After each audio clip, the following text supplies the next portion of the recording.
But normally we put it over there, right? Yes. Are we doing it just for today's deal? Yeah. Okay, that's fine. Gentlemen, we're live in 5, 4, 3, 2. John, you scared people doing it the way you just did it right now. We're trying to have a friendly podcast here, and he jumps out of nowhere. Anyways, today's podcast, Will Witt wrote a book, How to Win Friends and Influence Enemies, which I love the title because one of the first business book I ever read was How to Win Friends and Influence, people. But you have influence enemies. I love that. This man, he's got audacity. He goes out there, talks to people in the streets. He's got nearly 1 billion views online. You do a lot of work. I see your work all the time, and I love your work. I love how you are. You're respectful. You ask the questions. You allow the individual to look dumb if they answer a dumb question. You know, their answer is bad, but you have fun with them anyways. Will, it's good to have you in the house. Hey, it's good to be here, guys. Thank you so much. Appreciate it a lot. Yes. A couple things I want to let everybody know so you know what's happened with the podcast last few months. This is just something I want to tell everybody. We hired a ridiculous booker, okay? And this guy that we have, Rob, shout out to him. He's booked me with guests for 6 months out. Now, what that did for us is the format of PBD Podcast has kind of gone from the, morning, day to day. We would talk about current events. It's gone to more interview style if you're listening to this. What we are going to do is my schedule today, I'm trying to commit to doing 1 or 2 of them per week where no matter what, Tuesdays and Thursdays, we cover current events. So be patient with us because we still have a lot of different appointments, guest schedule, but within the next 2 to 4 weeks, we're going to go into the model of Tuesdays, Thursdays, being the day today. So I think tomorrow we got Senk from Young Turks, which should be fiery, by the way. I would have missed tomorrow's podcast. Tomorrow live right here, Senk is coming here, which I'm surprised he said yes, which is exciting. Because I think the audience is going to win with somebody like that coming here. So, Pat, I think it's important that you are letting people know what's going on. Like, we got so many things moving and grooving, and we got the booker going on. Things have changed. A couple things. I don't want you to. No, I'm not going to put any stuff out there. What are you going to say? I'm not saying anything. I think it's important that you update the people. Yes, that's all I'm saying. No, I got you. Yeah, but there's some major things that's going on that we're. You think I'm going to let the cat out the bag? I'm thinking you know some stuff. Okay, that's good. Anyway, I'm just letting you know that we're updating the people. The story of my life. Here's the story of my life, and then this is today's show. It's going to be about you. But the story of my life is the following.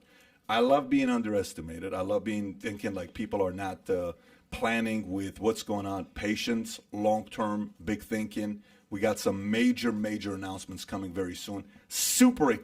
How's the meetings been the last couple weeks I've been having? Sick. Future looks bright. Anyways, Be patient. Having said that, Will, for people who don't know your story, if you don't mind taking a moment and sharing with them your background. Yeah, no problem. So I grew up in Colorado, actually. I live in Los Angeles now, working for PragerU, but grew up in Colorado. I was a liberal atheist my entire life. Basically would go around to everyone who I knew and tell them how stupid God was, how dumb religion was. And that was a lot because my father growing up was actually my older brother. My dad was in prison when I was growing up, so my older brother kind of took that place. He had a different dad, and his dad was very atheist and political in that sense, and so that transferred to him. And if anyone listening has an older brother, you know that, you do everything that your older brother does. How much older was he than you? 4 years. Okay. So a lot older and just a lot different life that we live.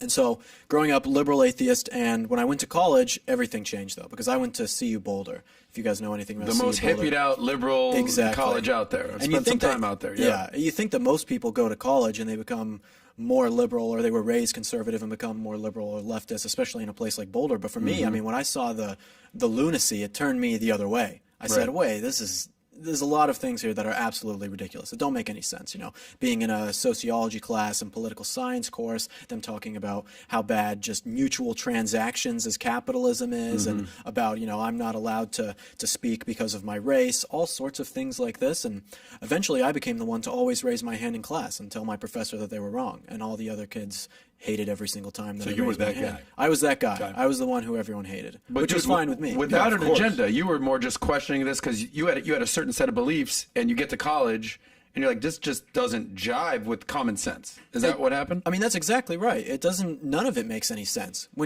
I grew up in an area in Colorado called Aurora, Colorado, which if you guys know that, it's outside of Denver, and it's kind of, it's not the best area. I was a minority as a white guy going through high school and middle school and all that, and so I grew up around a lot of black and Hispanic kids, and these types of things that this white TA at CU Boulder is telling me about, white privilege and the way that races work together. It just wasn't true. And Will, you're how old now? 26? 25. You're 25. Yeah. So a lot of times when people talk about college, so like I'm 42, Pat's 43. Yeah, 43. Okay, so we talk about college. I have to pause on that one. Right. I'm 43. We talk about when we were in college, 20 years ago, or whatever it was, or when you were in the Army. Dude, you were in college like 5 years ago. Yeah, Give or 5 take. years ago. So this isn't like when I was back, like you were there. Right. During the Trump years. Yep. So Okay, in so 2016 dealing with all the drama and all the nonsense. So if there's anybody who's literally lived, you said the atheist, leftist sort of mentality, and now you're obviously a little more libertarian, right? I don't know where you are right now. Yeah, I'd say more conservative than libertarian. Okay, conservative. Yeah. But, get back to your story. But I just wanted to address how old you are, 25 years old. You're young for to have this kind of common sense. Yeah, I mean, exactly what you're saying. I remember in 2016 when Trump won the election, this was my sophomore year of college, and all these kids were having these circles where they're all holding hands and locking arms, and kids are crying on campus, and I show up on that day with my MAGA hat on. No, you didn't. Yeah, of course. He won the election.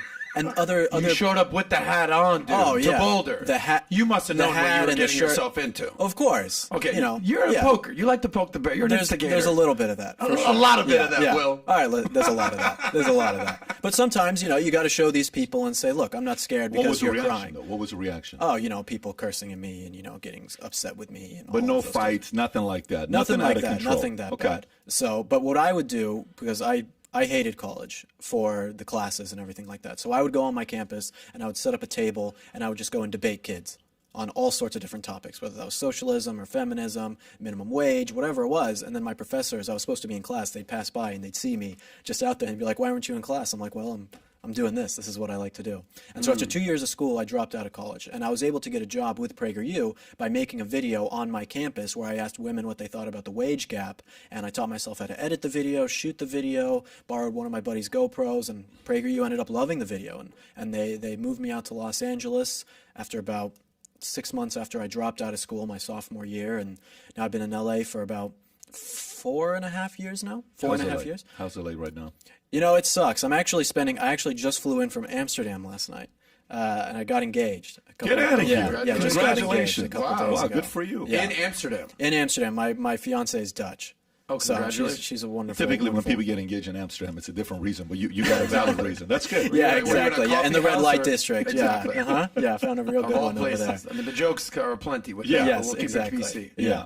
But I had to move. I had to go away from Los Angeles to find a woman, so that can kind of tell you about what Los Angeles is like right now. It's a terrible place. So you met her in Amsterdam? I actually met her through Dennis Prager. So her and Dennis had met last fall at an event in Hungary, and she's this legal philosopher and speaker. She's a big deal in Europe, speaking about things. Her name's Ava, and they met, and then I got hooked up to Ava through them, and then it all kind of just came from there. And so I'd never left the country before, and now I've been going to Amsterdam and Hungary and all these different places with her, meeting her for the last 4 or 5 months, and we got engaged quite quickly. You in 4 literally months. just met her 4 or 5 months ago. Yeah. Isn't that nuts? And now, how old is she? Our birthdays are actually 2 days apart. We're both 25. So both of you are Virgos. That's Yeah. cool. Good Yeah. for you. Well, congratulations. Thank you. Thank you. So there's a lot of stories for us to get into. Okay, a lot of stories for us to get into, especially with everything that's going on right now. I want to just kind of preface one: Biden pitches largest tax hike in history. We're going to have to cover that. $5.8 trillion. Manchin shoots it down. 71% say Biden's America is headed in the wrong direction. Nancy Pelosi voted the most unpopular Democratic politician in U.S. history, which is very surprising. India and Russia working to launch a ruble trade agreement that circumvents Western sanctions. You got BlackRock president saying entitled generation now learning about shortages. Disney having its own issues. 5 million new jobs open. We have to cover Will Smith and Jada and Chris Rock. Jada and Chris 100%. Rock. Jim Carrey, what he said. Thousands of people on Twitter went after the wrong Will Smith, which we'll have to show who that Will Smith is. He just became a celebrity overnight, which is great. Tiger Woods, Michael Jordan tops richest athlete. Tiger Woods been at Augusta the last couple of weeks. Nobody knows why. Maybe we know why. The most and least stressed U.S. states.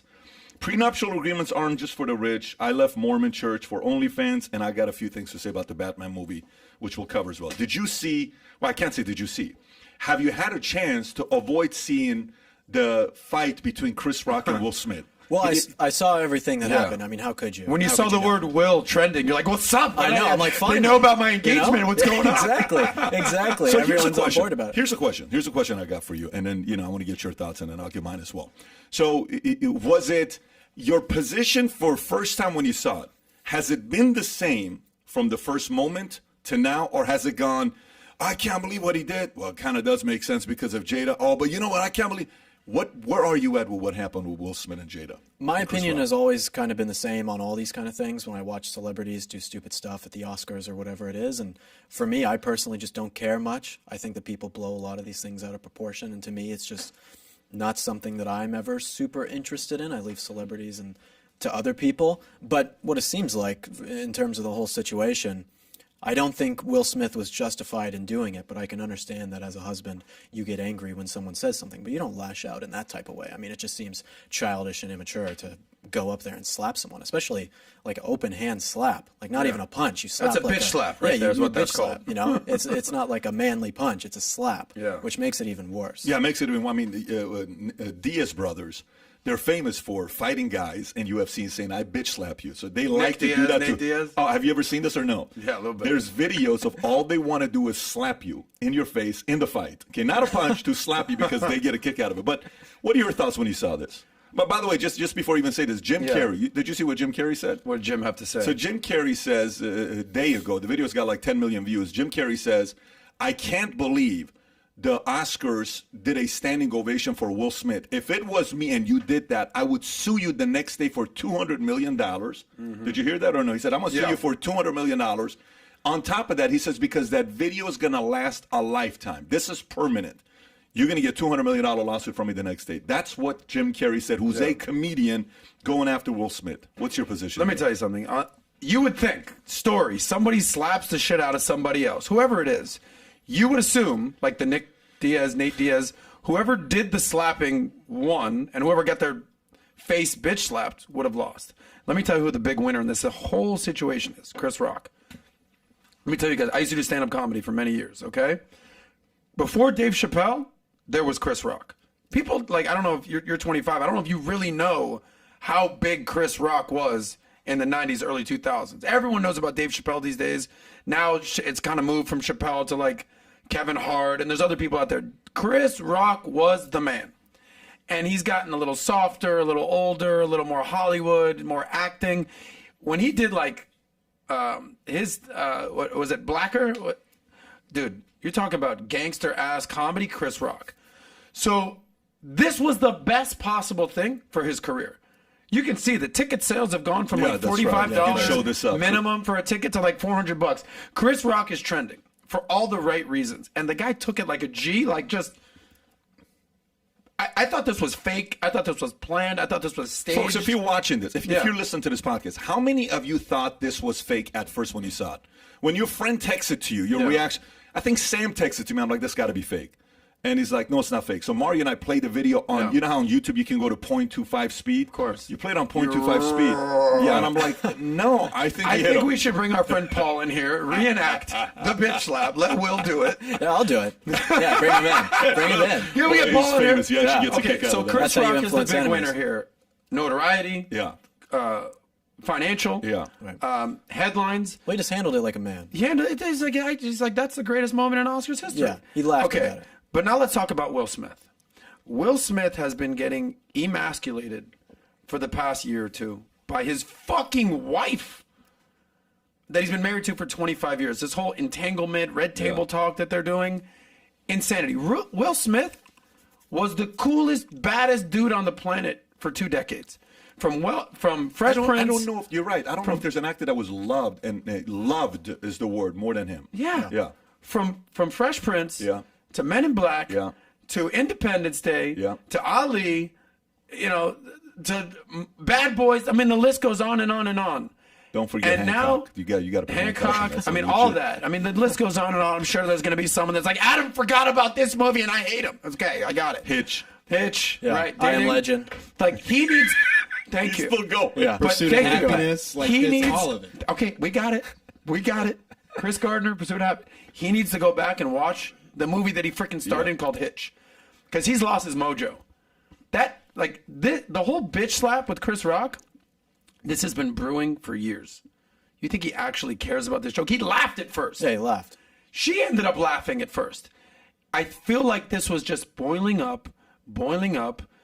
I mean, do you know about this whole red table talk, entanglement, August, of Augustus, whatever? Of course.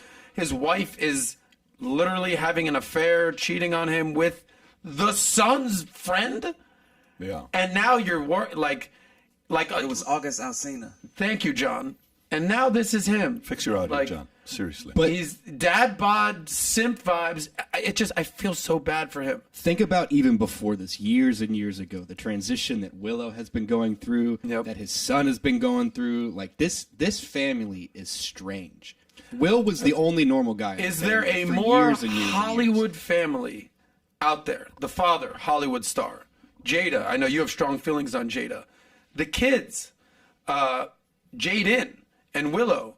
Two of my favorite songs in the last 5 years have been from the Smith kids. Yeah, the song "Wait a Minute." Exactly. Love that song. Icon from Jaden. Like, they put out, they're great. They're Yeah. very talented. No doubt. I mean, you live in LA, you know about, like, they're talented as hell.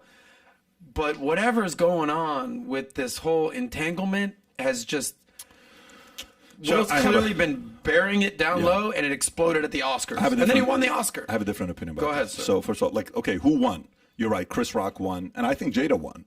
I think feminist movement won. I think women power won.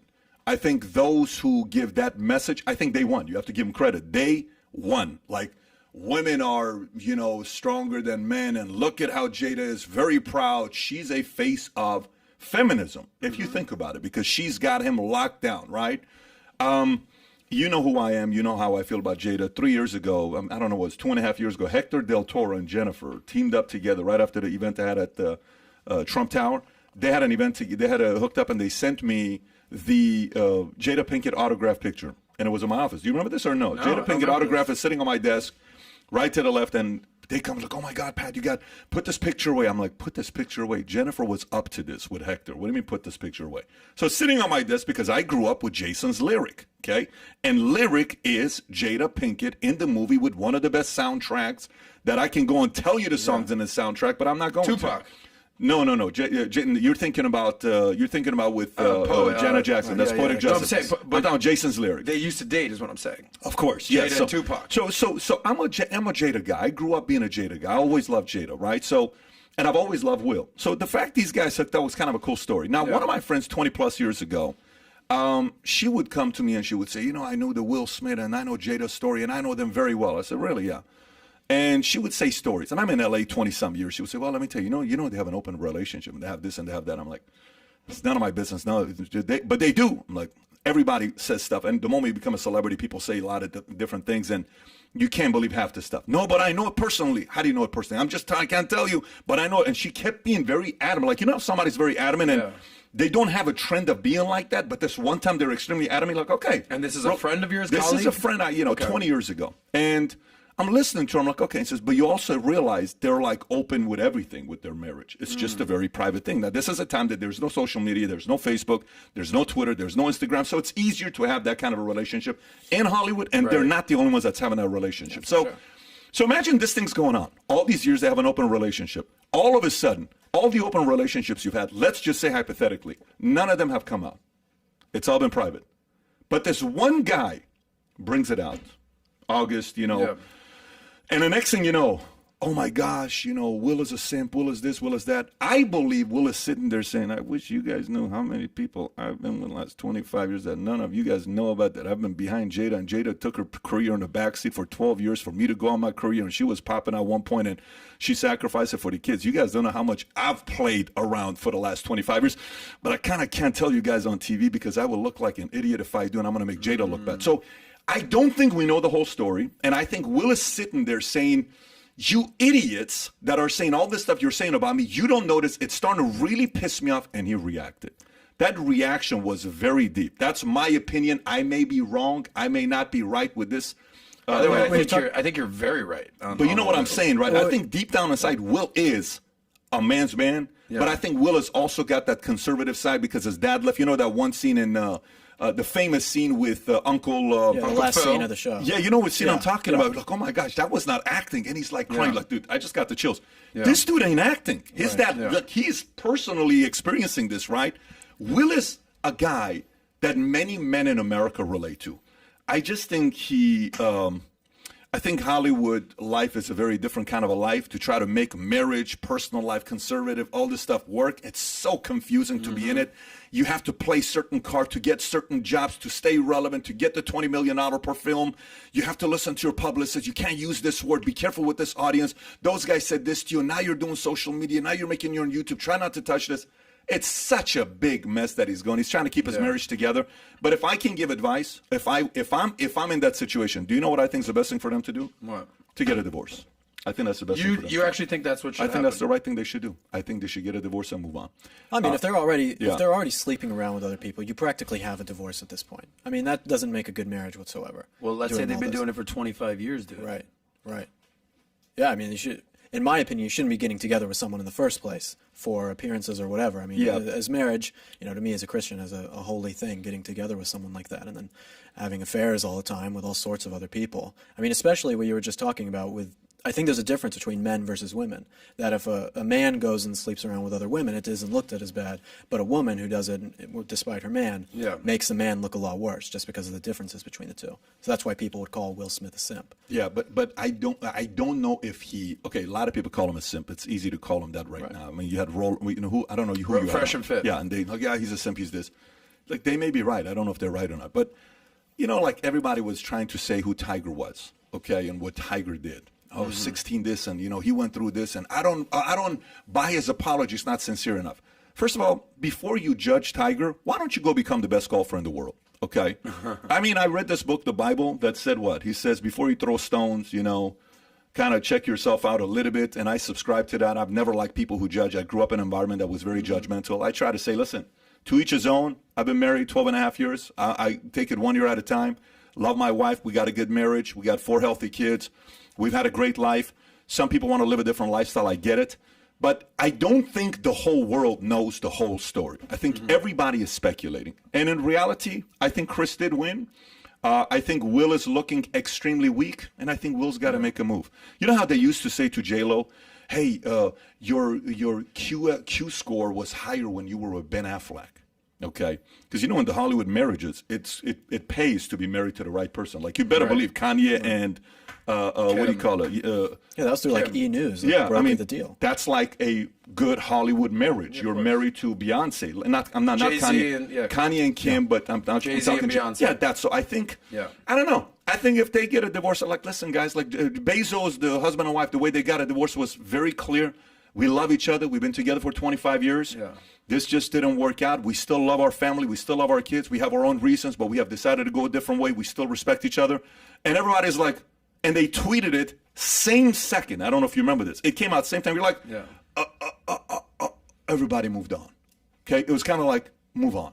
I think they got to do something like that. Well, let me tell you, red table, whatever it is, and say, red table talk. We have an announcement to make. We love each other. We love our kids. Here's what we're doing. Let me tell you why you're absolutely right, and one thing that I think you're wrong about.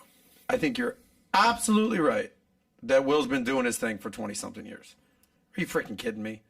If he wasn't playing around doing things like this, you think he's going to accept? If he's been faithful for 25 years and his wife has this entanglement, she used that word. She was having a full-on relationship with this guy. And he's embarrassed by this. If you think he was just being a choir boy this whole time and he's allowing this to happen, you're out of your mind. So I 100% agree with you that he's been doing his own thing on the side, whatever. Like, he's a G, bad boys for life type of thing. Where I think you're wrong is the divorce thing. I think if they were going to get a divorce, it would have been 2 years ago at this point. I think like they've been through hell and back, and this, whatever's happening right now, is just making their bond stronger because the world is against them. You're saying I'm wrong, it won't happen, or you're saying I'm saying wrong, I don't it's think not the right move? I just don't think all that. I don't think it's happening. I don't think they will do it. You don't think I it's would have the right divorced her move? years ago. But wait a minute. Yeah. You don't think it's the right move today for both of them mutually to agree to move on? I don't. Okay, and why is that?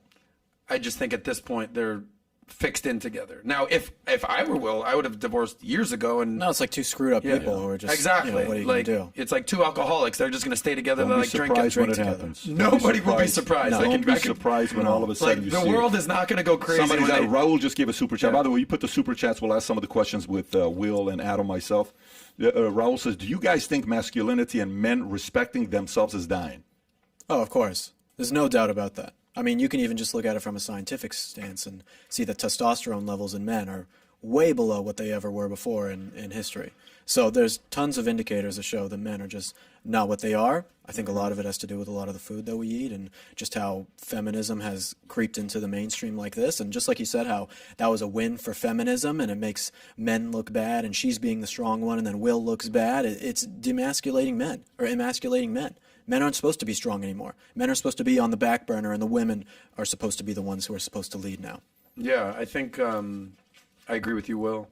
I've kind of indirectly dove headfirst into this topic with the show that I do, Sozcast, because we focus more on dating, relationships, lifestyle, and like kind of how money factors into all that. And I've had the guests on like Rollo Tomasi, shout out to him, shout out to Fresh and Fit. And we've kind of covered this toxic masculinity that's going on. Obviously, everything that's happening in like the news with transgender and this Leah Thomas, William Thomas, it's the 400th best male swimmer. Now it's the #1 female swimmer. Yeah. You know, things that are happening with Disney. So we've been kind of covering this. And Bill Maher hit it right on the head. I'm a big Bill Maher guy. He basically highlighted how every woman is in love with this guy, Volodymyr Zelensky, these days. And how convenient it is when a man needs to step up and be a freaking man because you're about to get killed by the invading herd of Russians that are coming to your country, you know, and everything that, you know, to save your tribe. But how convenient to use that masculinity at that point, but how inconvenient it is when it's just, you know, normal daily life. And that's something that I think people are grappling with. And the women's movement, shout out to women, you know, they're getting better, pay gap, everything, like they're career women, awesome. But let's not forget that men still need to be men. Is ultimately what it comes down to. Men are doing much worse in society than ever before in a lot of ways too. Killing themselves, they die at work more, they're more depressed, especially young men. I mean, it's terrible for them. They're doing a lot worse than they've ever done before. It's because of this new education system that tells you that if your boy acts out in school, they need to be treated like a girl. Boys should be taught to be like girls. Being a girl is the right type of behavior. And so they teach boys that way. And then you suppress their creativity, you suppress their masculinity, and you get a generation of feminine men and women who want to act like men. It's like they're flipping them both on their heads, which doesn't make for a good society. You can't have a society like that. By the way, this leads me to go ahead. Oh, no. Did you see like the #1 clip on the Valuetainment short clip channel for the last couple of days? What was the clip again, Tyler? It was we're repeating history. Can't hear you audio. We're repeating history. Civilizations fail when men become less masculine. Yeah, so Torsha, shout out to Torsha, who was on with Rollo and I. She basically explained how back in the, old Greece? In Greek times, that they studied history, and when the sculptures and the artwork started changing from masculine men, whatever, posing or whatever it was, to like more like doing like more feminine poses, that is when that pose was a little too natural. But, yeah. This isn't natural. I don't know if you got that. I mean, guys, I'll do that again. Yeah. But that's when history started declining, or the Greek civilization started declining, when men stopped being men. Mm-hmm. And I think that's just something that our audience will appreciate, is that just be a man up. And it's something that I think more men need to talk about. Yeah, I mean, it's too much Dionysius and not enough Apollo in terms of the Greek. And it happened the same in ancient Rome, because you had this, at the end of ancient Rome, you had this very decadent society where men were not responsible for anything, because it's not just about, wearing skirts that makes you more feminine. It's about not being responsible. Being a man means being a leader. And so when you have men that aren't leaders and live in some decadent, easy society where you never have any hardships, which we have in America today, you can watch porn whenever you want to get off. You can go on Tinder instead of going to a bar or something to get a woman. You can order food. You can have someone pick you up. You never have to struggle with much, right? And so when a man doesn't have anything to struggle or anything to overcome, I mean, I'm not sure if you guys talk to many younger guys, but I'll talk to a lot of people who are my age, my friends, and we'll be talking about like World War II or some medieval, like the storming of like 1066 Battle of Hastings or something, and we're all just like, we wish we could go to some war like that. It's like men today crave something greater that they don't have. It's so crazy. Having a higher purpose. Well, what's the famous quote? Hard times create strong men. Strong men create good times. Good times create weak men. Weak men create hard times, and it's cyclical. So we can all we have to do is study history and kind of realize what it is. But he's right about that. You know, you hear stories about Alexander and, you know, the privileges they had to see who were the real, you know, man's man to survive. You knew what it meant to be the survival of the fittest, and if you didn't, you're going to get exposed. Period. Right. It's just kind of what it was. And today, we are recognizing victims more than we're recognizing doers. We're recognizing complainers more than we're recognizing the guys that are quiet and getting the job done. We're recognizing the loudmouth that gets up there and says, this is not fair, versus the guy that says, listen, I get it. Let me just go do my part and earn my respect in the streets. We're recognizing the wrong people. Last night we had a friend over, okay, a baseball coach here and a dean of one of the schools. And we're having a cigar in the backyard. It's me, him, Mario. Great conversation with my buddy Joel. And the conversation came about the team he's got, the best player, et cetera, et cetera. And I said, every great organization, if they have the wrong number one, that organization is screwed, okay? So, for example, you give me a good family that's got 3-4 kids. If the best kid in that family is the one that undermines parents all the time, values everything, the other 3 are kind of going to be like, dude, you know, I'm going to pick up some of the bad habits. You give me a great company with a great number one, they're going to develop other great number ones. You give me a company with a bad number one, they're going to duplicate the habits of a number one. So you have to position your number one the best. Today, whoever media points as a number one, you want to be that person. Forbes magazine the other day announced the International Woman Award goes to Hillary Clinton. That's their number one. You got all these options to make your... So imagine an average young girl's watching and saying, oh, wow, she's the international. I want to one day be that. Let me go read her Wikipedia. This is what I got to do. I'm going to be like her when I grow up. I'm sorry. Young girl what? watching better hide her emails. Yeah. So, well, but the point being, we have to be very careful who we turn into a hero. I think America has hero-making machine wrong today by a mile, and they got to fix it ASAP and not apologize for it. Okay. You cannot apologize for it. I read a quote the other day. Posted it on Instagram. What's the guy's name? PJ O'Rourke. Is that his name? He's got the same last name as you, by the way. And he said the following, if you want to put it up, well, you may not be able to put it up because it's on Instagram. Poverty can't be eliminated by punishing people who escape poverty. One more time. Quote by P.J. O'Rourke, poverty cannot be eliminated by punishing people who escaped poverty, right? You cannot eliminate it. Most people are like, oh, these rich people, they got their money from their parents. Do you know what percentage of people got their money from their parents? Less than 10%. Yeah. 80% of people who are millionaires are first-generation millionaires. They had to figure out a way to make that money. You had the best month you ever had last month. You were telling me about it. Yeah. We're very happy for you. Thank you. How did you do it?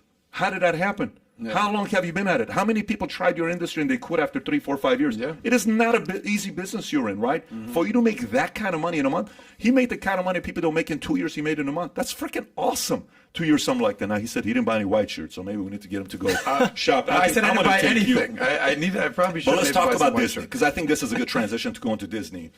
And I'm sure everybody is following this story. It's all over the place, and it's multidimensional, but I'll read the story here from Daily Mail. Disney president, who is the mother of transgender and pansexual child, says she wants at least half of all future characters to be LGBTQIA. I mean, I used to remember LGBTQ. Now it's like QIA, or racial minorities. Theme parks are now banned from saying hello, boys and girls. Okay. A Disney executive in charge of content, Carrie Burke, vowed to up the ante on gender politics during an all-hands meeting, promising that at least half of the characters in its productions will be part of the LGBT community, go from racial minorities by the end of the year. That's half, 50%, right? Meanwhile, Disney's diversity and inclusion chief Vivian Ware said that they no longer address theme park visitors as ladies and gentlemen, boys and girls, instead as dreamers and friends. The comments came after Governor DeSantis signed the Don't Say Gay bill into law. Disney partner Nadine Smith, co-founder of Equality Florida, said the goal of the Republican bill was to take children from their parents. What are your thoughts on the story with Disney? This is a whole can of worms that we could really get into. I mean, first with the whole Don't Say Gay bill. Nowhere in the bill is even talking about saying gay and that you can't say gay and all these kind of... The word's not even in the bill. Yeah. Nowhere in the bill is the word gay. I'm saying gay right now. I'm in Florida with you guys right now. Am I going to be arrested? Have my bank account frozen? Can we bring him in, please? Can we bring the authorities are coming in, Will? Yeah.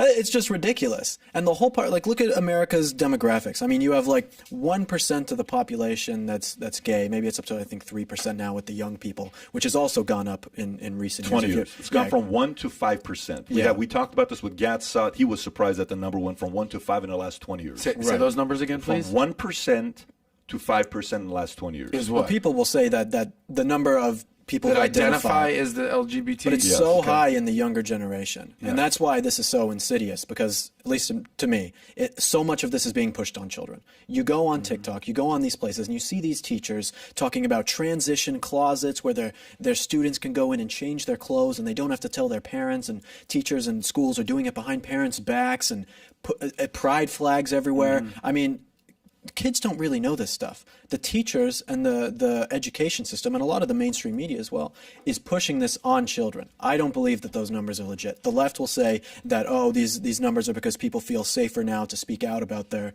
sexuality. But to me, I don't believe it. I think that so much of this is being pushed on children to influence them, and not all of it is real. Well, I have 2 points on this, and then I want to get Pat's thoughts on, because he's the only one here that has kids. So I want to hear what Pat specifically has to say on this. But Pat hit the nail on the head. As he was reading the story, he said, the LGBTQIA. I was like, hold on, what? Well, there's more letters now? Right. I remember when they threw Q in there, I was like, all right, what's the whole Q thing? All right, that's like, was that whatever that? Oh, now there's an I, and I literally have never seen the I and the A in there. I've never seen that. I've seen LGBTQ, and this is going to sound like I'm a homophobe. I'm not. I live in South Beach. I've partied with gay guys and lesbians. I have friends. My ex-girl's best friends was a lesbian couple. Like, I hang with these people. But, kind of like what Bill Maher said, I'll bring it back. When you start to lose people that are actually on your team, and they start to be like, hold on, what? That's where you start to lose people. I was an advocate for gay rights. Sure, gays want to get married. They want to be unhappy like the rest of the people. Have at it, guys. But now you start to look at just common sense things, and you're like, what is happening here? Now on to the kids. I don't have kids. I don't know what it's like to have to worry about sending your kids to school and then being indoctrinated by whoever teacher teaching them whatever. I don't have these concerns. Thankfully so. But as a parent, I mean, is this something that like keeps you up at night? Is it like, do you talk about this in the house? Yeah. How do you approach it? So let me tell you, when I was 24 years old, the guy asked me, he says, why do you want to be rich? You talk about you want to have money. And I said, it's very simple for me. Like, if people ask like the real reason for me to want to have money, is very basic. One, I wanted to have a house that had all the toys and had the park and a backyard where every one of my kids' friends would say, let's go to Patrick's house. Okay, that's number one. Okay, very important to me because I can control. I'm a Middle Eastern. I'm not comfortable with sleepovers. You want to do that? You do it at our house, and we got a pretty great security system. We're going to do our part, right? That was one at 24, 25 years old. Okay, that's next. what you were saying. When I have kids, absolutely. This is how I want it to be. I said, when I have kids, I want them to go to the private school that I want them to go to. None of it had to do with the Lambo, Ferrari, whatever, right? Yeah. I said, I want the kids to go to the private school that I want to go to. I want to control it, right? Next, all these things that I went through, service, respect, I want all these things, okay? I don't want to be judged for being from Iran. I don't want to be judged for being Armenian, Assyrian. This is who I am. Treat me as a regular guy that got some value, did his part, and then let me decide the life I want to live. Okay, that drive, I can't even describe to you for somebody that's born in Iran how much it matters to me for you not force anything down my throat. I can't tell you the emotion it generates when you try to force something down my throat. I can't stand it. A forced thought, a forced law, a forced position I must take with my kids. We're one time at a mall, I don't know where we were at, and I'm talking to my kids, and one lady's like, you don't say that to your kids. I said, I'm sorry, what? This is how I raise my kids. I said, do you have any kids? No, I don't have any kids. I said, ma'am, why don't you go find a partner and have kids and you raise your kids and let them be successful and write some books about it. Yeah. But till then, mind your own business. These are my kids I'm raising, right? I was at the whole art museum deal, the art deal, I don't know, with the Art Basel, whatever you invited me to. It was great. South Beach. And I'm there, before we go on, I look at Dylan, I look at the guys, I said, look at me, guys. I said, your brain's about to get a workout. Yeah. You're going to go in here, your brain's going to see art. Some of this stuff's going to be weird, but it's getting a workout, okay? This is how art is. It works out your creative juices. I love that. A mom and a dad is looking at me and they're like, oh my God, I've never heard anybody tell this to their kids. Yeah. I don't know if I'm raising my kids the right way or not. I'm going to find out in 40 years when I'm dying at 83 years old. But it's my job. I chose to have kids with my wife. It's our decision on what we did. And my wife and I dictate how we raise our kids. And we are open to feedback and opinion and strategies that we may consider to do that. But it's our kids. Right. And I got 18 years with these guys. Okay. Outside of that, go be it. Okay. Let me do this part. And I'm going to find out if I did it right or wrong. We're going to do a lot of things wrong. But what I'm concerned about is the following. Here's what I'm concerned about. Go back when you went to school. I'm curious to know what yours was as well. When was the first time in school, at what age did they start talking to you in Colorado about what it meant to be gay, lesbian, and transgender? What grade was it in? Well, let me just say one thing about what you just said about the kids, because that is exactly why Republicans won Virginia. Because you have the exact same mindset that so many other parents have, and it's because of that of why they won. By the way, and that's scary for midterms and 2024 for Democrats, because they're realizing that's something you don't mess with. You can mess with a lot of people. You don't mess with people's kids. No. You can call me out, I can call you out, but if I say something to your wife, or if I say something to your kid, I may get a different reaction from you. Right. Go ahead. It was also the critical race theory and Terry McAuliffe, Virginia. Well, just the education system for children in general. It was basically the phrase that the soccer mom has now turned into the COVID mom. Right. And basically, the swing voters we talk about, the soccer mom, the COVID mom is the reason that Trump lost. And it's also the reason that Terry McAuliffe lost in Virginia. Right. That's the swing voter these days, the mom. But here's my concern, though. Let me tell you who I'm concerned for. I'm concerned for the mom and dad who make $48,000 a year, okay, that can't afford private school, that can only go public school, and they're in a coding that they can't go to another public school that feel a little bit more comfortable about, because the way they zone it with schools where you can only go there with zip code and they come and investigate your ID, all this other stuff. I am so concerned for that family, because that mother is like, kid's going to come home from school confused, and what do you do? So we are raised to tell our kids, hey, you better listen to your teacher. I'm sorry. I'm afraid to tell kids today, you better listen to your teacher. No, I don't want to tell them that at all. Do you understand what I'm saying? The teacher, what the public school system in America has done has turned children not into creative, passionate thinkers. It's turned them obedient to authority. And it doesn't put them in a box, exactly what you're saying. It doesn't make them into people who want to discover new ideas or make something very new. It's you have this life, you live this life exactly how you're supposed to, and don't deviate from that. And if you do deviate from that, if you're a boy and you chew your Pop-Tart into the shape of a gun, you're evil and all these different types of things. How old, what grade were you when the teacher taught you about gays, lesbians, and transgender? Not brother, but teacher. Right, that was elementary school. What grade? Do you remember? 5th grade. What grade was it for you? Oh, I can't remember a teacher teaching me about that. I can't remember that. I don't. That wasn't a thing. Do you remember that? Never. I remember. I had a gay teacher in junior year of high school, but they never taught us about it. I had it in high school as well. I don't remember anybody ever teaching me about gays, lesbians, and transgender. I remember there was a kid in 7th grade that you just knew he wasn't like part of the boys. Yeah. He wasn't on the football team, is what I'm saying. Right. And he was he was gay. Turned out to be gay. But we didn't understand. We're kids. I mean, the meanest kids in the world are 8th grade kids. If I'm thinking of when I was my meanest self, it was 8th grade. Right. And I was a stand-up comedian. So could you imagine? I'm looking for laughs everywhere I go. Yeah. I was not nice to that kid. And years later, I saw him. I'm like, hey, man, we're cool. He's like, we're cool. But I have a problem with that as well. Yeah. And I think in that example, I think somebody needs to come in and have the conversation with the kids on that part, okay? Where, the bullying part. Because I agree. I know. Looking back at it, I'm not proud of it. Listen, if there's anybody that doesn't like a bully, it's you. No, I gotta say, it's different now, though. Yeah. This isn't like a 1980s jock movie, where people are giving gay kids swirlies and stuff like that. Exactly. This isn't Revenge of the Nerds. Right, exactly. This is 2022, where now, no matter if you have more intersectional ideas about you're gay, a lesbian, trans, black, whatever it is,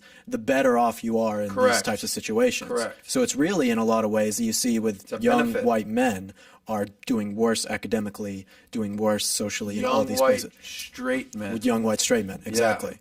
So now it's like flipped on. They overcorrect. It ain't cool to be young and be a white straight guy anymore. No. So the Florida's bill is what? That you cannot talk about transgender and gay up until 3rd grade. Correct. Kindergarten through 3rd grade. Can't bring it up in school. By the way, when I read that, I'm like, I'm sorry. Well, you mean 4th grade? It's okay? Right. How old is somebody at 4th grade? Exactly. How? 10. I think they're 10. What do you mean you want to bring it up in fourth grade? I don't even support fourth grade. Well, what fourth grade? What fifth grade? What the hell? Like, what are you talking about? So when do you support having that conversation? First of all, like, what's health and guidance? I remembered we learned health and guidance from Kim Sinclair, my teacher, 10th grade. I remember her name. Oh, she's my pen pal. We write letters to till today. Was this sex ed? I remember taking sex ed. Yeah. But by the way, she's the reason why I joined the Army. Shout out to Kim Sinclair. She was my favorite teacher. She is politically on the complete opposite side than I am. Mm-hmm. Every guy she dated, we'd go out on a date, and she would say, do you like this guy? Do you approve of him? This lady is older than me. But I play a role of an older brother, and I protect her. She was very good to me. Wow. I joined the Army. She had a very positive impact on my life. She literally there's a letter sitting on my desk, and I responded back to her on text, thanking her for the letter. But I remember sitting, I'm like, okay, I learned about sex. Cool. I already knew about it, but I learned, the whole, the banana and the condom and all this stuff, and you're watching these videos. I'm like, okay, cool. Now. You're in what grade, by the way? Health and guidance in Glenda was at 10th grade. Is when I was at that point, I'm in favor of a 15, 16-year-old learning about this stuff. I think that's the age. Yeah. What the hell are we talking about even being okay with fourth grade? Elementary school should not. I am so confused. Well, you haven't even gone through puberty yet. Here's the thing. Like, go to the conservative folks that are like, well, it shouldn't be third, but fourth it should. I'm sorry, what? Terrible. What are you talking about? This shouldn't even start till high school that you talk about. This should not even be brought up till high school is when you start having these types of conversations. Do you know how confused kids will be? My kids and I were watching a movie the other day, and in the movie, you see, I don't know what it was, a girl kisses a girl, and my 5-year-old daughter sitting there says, my wife, and I'm like, she's like, Daddy, is that okay? So then I give my position on it, and then it's like, oh, okay. All right. Then I'm like, turn this damn, I'm like, I can't even watch some of the movies that I, so now Disney wants to go 50%. They were going to the park and asking people, like, I'm canceling my annual membership, I'm canceling this, I'm canceling that, and this is not cool. They shouldn't do this. Dude, they can't even say boys and girls anymore. They have to call them dreamers and friends. So if we can't even say, hey, boys and girls, what are we talking about? How often at any event, good evening, ladies and gentlemen, I'd like to welcome, like, all the time. That's just normal. Right. But you see, this why these people are so mad about this Don't Say Gay bill and not being able to teach it to children is because think about what you just said, saying boys and girls and ladies and gentlemen, not being able to say that, or thinking that Leah Thomas is a woman, any of these types of things. The only people who have the brain capacity to believe these types of things are children. Because otherwise it just sounds so ridiculous to just normal people. Normal people just hear that and say, this is just crazy. So they influence children. Yeah. They push it on them young so that when they get older, they believe this all their life and they know that they're not going to get out of it. When I was in the Army, we used to go to this gay bar, best club in Nashville, Tennessee. It was called Connections. They shut it down in 2003. Let me tell you, it was a ridiculous experience. It was the Studio 54 of, of Nashville. Like, if you've ever seen the movie Studio 54, it's exactly what it was. I mean, I'm surprised they took that long to shut this place down. It was, a guy took me to this place. We went in there. Yeah, why are you going to a gay bar? Because the ratios are on your side. It was great. I totally agree with you. It was just such if you're a straight guy and there's always girls there, you're gonna clean up. Time that we would go there. When I left, the last time I went to Connections, we have a picture. 2 years ago. I have the picture till today, by the way. I have the picture till today, and it's in my, no joke, I have the picture till today. You should see the picture. Everybody hugging me, 6 of them around me, they're all gay. Okay? And then 2 of the guys from the Army, they're straight. And they're like, they're crying, we're going to miss you, Greek God. We're going to, like, had this, everybody had their own name and all this stuff. You had your little mojo going on. I would tell them, I would say, so what nationality? What's Bet David? I'm like, I'm a Syrian. Sicilian? After like 50 times trying to explain what the hell is a Syrian, I said, you know what? Yes, I'm Sicilian. So since 18 years old, I've had a side name of the Greek God? Vinny DeLucci. We'd go out. No joke. I'm not even kidding with you. We had all these. We had a great time. But here's the point. That didn't bother me. But I was 18, 19, 20 years old. Yeah. I knew I'm comfortable. I love women. I like this. I'm very comfortable in my own skin. I'm good. But to start that at 3rd, 4th, 5th grade, I don't think you start this till 10th grade, and I think they're making a big mistake. You shouldn't start it at all. And at what point in any education should you be talking about home? Like, kids will figure it out amongst themselves. This does not need to be addressed. Only one reason. Look, you and I can teach the concept of stocks 5 different ways. You and I can teach capitalism in 5 different ways. You can tell capitalism and say, yeah, here's capitalism. It's the rich taking advantage of the poor. It's kind of like they have their employees looking at them as slaves. That's your way of explaining capitalism. Spot on. He could say capitalism is the people that inherited all their wealth from their family and they had a head start and you don't.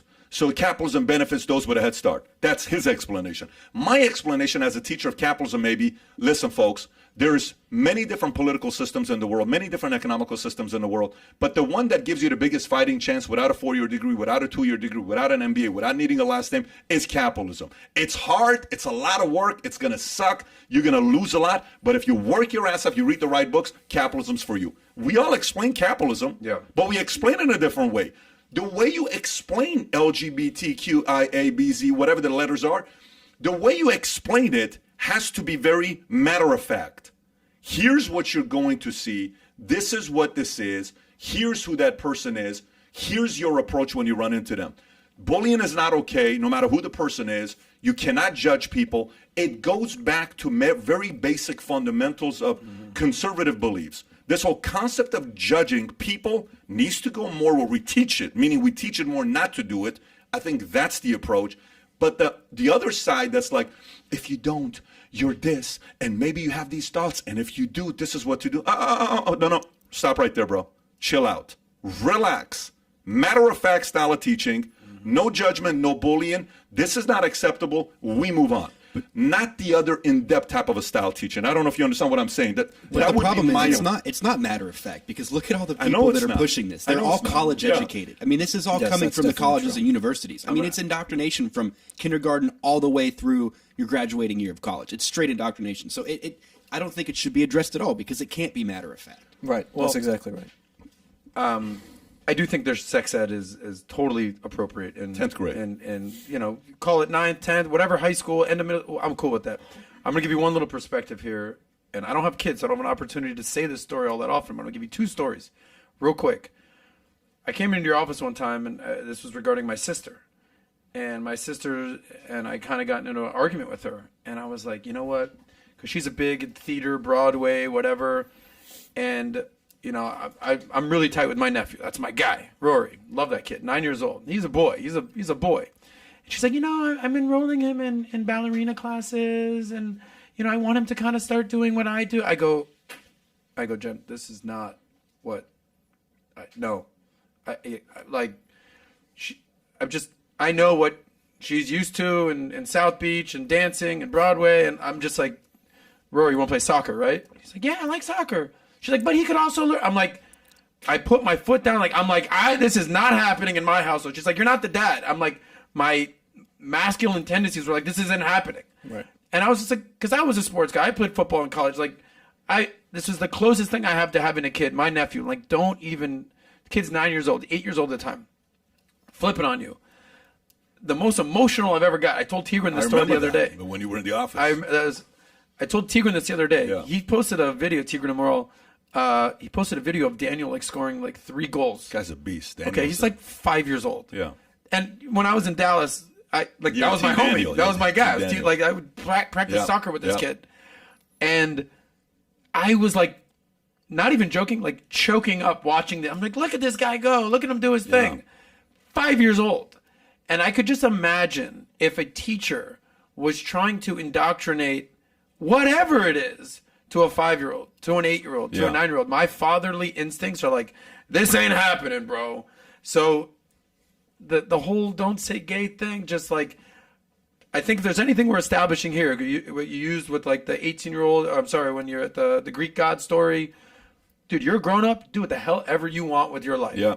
Do not put your freaking hands on my kid's brain and start indoctrinating them to whatever you think they should be doing. Hands off the kids. When I figured out as an adult, do whatever you want. Catherine Ness just said, the super chat, she says, isn't gay just part of society? Why does it need to be taught? Why are we treating gay people as different? Interesting perspective, by the way, if we were to say that.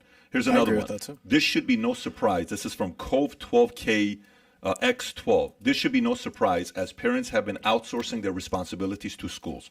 What a freaking great point. I wish it was a name to give you credit, brother. Well, you talked about whoever it is. You said the $48,000 household with the mom and the wife, and you're worried about them.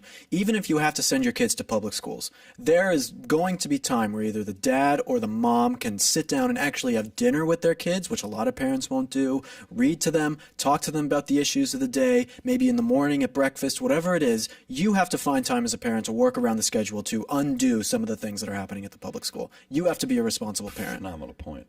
If you don't do it, then that's your fault. That is your fault, parent, if you don't do it. You know it's crazy? You know how this whole thing with Will Smith slapping him got Chris Hart, not Chris Hart, Chris Rock. We have a Chris Hart. So Chris Hart, Kevin Hart, Chris Rock totally threw me off. So this whole Chris Rock situation for his ticket sales to go from what, $45 to $450? Yeah. Okay. I think I saw some going for $1,000. Yeah, I'm not surprised. Crazy. Because everybody wants to see what he's going to say. Because 100%. everyone's going there for his reaction on that. That whole thing. So, and by the way, that Netflix special could sell for $60 million. So, but what's it called? So, it pushed Will's reaction originally, like, oh my gosh, Chris didn't do anything, helped Chris out, right? And Chris wins. I think if I'm running a church today, if there's ever been the right messaging to increase attendance, it's today. If there's if I'm a public school, if I'm a parent, that $48,000 parent, and I'm sitting there thinking about how do I equalize that and match it, because you need to match it, right? You need to find there's never been more important of a time, like Catholic, LDS, Judaism, whatever you are, somebody that's teaching conservative beliefs. And conservative is not Christianity, just conservative, right? You know, stealing, marriage, biblical principles, all this stuff. I think there's never been a more important time for parents who can't afford to send kids to private school, but you can afford to send your kids to church. I think there's never been more important of a time to take your kids to church. I gave a talk in Newport Beach to a group of pastors who were talking about how the donation and tithing has gone down and, all this other stuff. And I said, just look at what Mormonism's doing. They're doing a great job. Their YouTube channel rocks. They're great at getting people and converting and baptizing. And 2 year, everybody leaves for 2 years when they go to their, what do they call it, mission trip that they go on. I said, but today, if there's ever been a time where attendance can double, triple, and you can again start seeing these massive crusades of churches being packed with 3, 4, 5, 10,000 people, I think it's today. No, but those, I don't know exactly who those pastors were that you talked to in Newport Beach, but there are a lot of pastors in California, specifically ones that I work with, and I'm getting requests from all sorts of different churches that didn't shut down during COVID, that stayed open, and they have seen their numbers triple, quadruple, five-tuple, whatever it might be. They've had so many more people come in, while a lot of the churches that don't really speak the truth or speak this feel-good message of Christianity, whatever it is, they're faltering, and their numbers are going down. What church do you go to? Where do you go to? I go to Pastor Jack Hibbs' church. He's the one who baptized me about a year ago. It's Calvary Chapel, Chino Hills in Riverside. Yeah. That's the one I go to. But also, Rob McCoy's church out there in Woodland Hills. A lot of great churches that are just seeing explosions in numbers because they're actually standing up for truth. Do you go to In His Presence? Do you ever go to Shepherd of the Hills? Do you go to Dudley Rutherford? Do you know? I haven't. Okay, got it. No. Dudley Rutherford is in Porter Ranch. Okay. And he's got a church, 20,000 members, incredible church. But yeah, I think I think as a parent today, if you can't afford to pay $1,500 a month to a private school, you can afford to take your kids to church every Sunday. Well, not just that. If you're a parent and you're going to vote, pay attention to who you're voting for. It's that simple. Don't just check a box on a school board council member. They did this in San Francisco. They voted out 3 incredibly radical school board members because they were tired of what they were promoting. If you're going to vote, fucking pay attention. It's your responsibility to know who you're voting for. Yeah. It's a great point, but it's not a realistic point. Because how many times do you go to a ballot and you check the ballot box and you vote for the president and the vice president and you know 0 other names then you shouldn't be on the voting. 4 pages? I agree with you. Then you shouldn't be voting. Yeah. Well, a lot of times, like circuit county judge, I'll leave it blank. If I don't know a name or have any affiliation, I will leave it blank. But that's just not how it works, bro. Like, people are going to vote, and they're going to check a box. They're going to see an R next to a name, they're checking R. They're going to see a D next to a name, they're checking D. No matter what the hell else they know, they're just going R or D. And if there's no political affiliation, they're just incumbent. That's also the problem with the voting system. That's the point. Is that I consider myself to be pretty smart. Not the smartest, but certainly smarter than most. And if I can barely make out what the hell these voter, ballots are basically saying, then I don't know what the hell most of Americans are even understanding. They do that on purpose. And I think you're exactly right of what that's going to happen. But I think that, especially the left will push people to vote so hard, even if they're uneducated. And I say don't vote if you're not educated on what's going on. You shouldn't. Because if you're going to be an informed voter to actually care about what's going on, you should be informed. You've got a pretty strong belief system on how the voting system should work. Would you explain that? I think your belief system on how to vote should be the same way companies are ran and families are ran. And how are families ran? If your kid doesn't pay rent money, you don't have a voice on what we buy and don't buy and what we cook. You're 100%. Rent. If you work for a company and you don't own a share, I'm sorry, you don't have a voice. Right. Only shareholders get on a shareholder call. Berkshire Hathaway has a meeting with their A shareholders in Omaha, Nebraska, where you hear from him and Charlie Munger because you earned the right to go in there because you own one of their shares at whatever dollar amount, $300,000 a share it is. And I think we're allowing, think about if our voting system was the way families and businesses ran, that's kind of like me living in my house with my kids, and my kid's 6-year-old best friend can come in and vote for how we should run our household. Yeah, Tell me how the hell that makes any sense. Right. Somebody can come and tell Berkshire Hathaway how they should run their company, even though they have not contributed to organization, they have not contributed to the company's growth, they've not bought a share, they don't risk the risk that Berkshire takes, but they want to tell them how to run things. No. Your vote doesn't really matter that much because you're not contributing to society. I think the system needs to be a way to contribute to society. So you think that certain people shouldn't have the ability to vote, or certain people should have more votes than others? I think the messaging needs to flip to be earn the right to vote. I think that's the messaging. You ought to earn the right to vote than the current system. Do you see that changing at all? Ever? Zero. No, okay. I don't see that changing at all. I'm just telling you. Well, they had that whole people voting have dreams. rights. Yeah. People have dreams. I can dream. So it's a very different especially situation. when you have people like. Go ahead. No, but they had that new voting thing that said, Republicans want to take away voting rights from people. And I was like, no, we didn't. We wanted it so that you had to vote on Election Day, so that you didn't use a mail-in ballot, so that you couldn't be an illegal immigrant to vote, and that you actually had to show an ID. Apparently, that's restricting people's right to vote. All that's doing is securing the vote and making it so that people, exactly like you're saying, who actually play some part in society, are actually voting. But apparently, that's taking away people's right to vote. No, I think that you're right. I think it's too easy to vote for a lot of people. Yeah, it should be harder. I think listen, you come, I came to America, I'm like, I feel like I owe America something. America doesn't owe me nothing. America gave me this life. So, hey, I'll serve the military. I owe you. I'm in debt to you, America. You ain't in debt to me. I'm in debt to you. You didn't tell me to come here. I chose to come to America. I had 200 other options, and I came to you. So I got to give to you. I don't think that messaging is being given since this one president that we had that got assassinated years ago who said, don't ask what your country can do for you.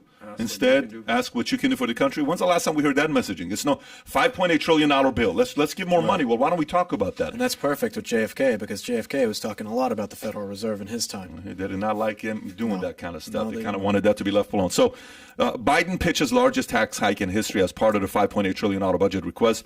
He has laid out the tax hike as part of his $5.8 trillion budget blueprint for federal spending in fiscal 2023, which begins in October. Under his proposal, taxes will rise by $2.5 trillion, marking the largest increase in history in dollar terms. The deficit would be $1.15 trillion. The higher taxes would largely be borne by Wall Street and the top silver of U.S. households in the form of steeper corporate rate, a modified wealth tax, and a global minimum tax. The taxes outlined include a minimum 20% tax on incomes of U.S. households worth $100 million or more.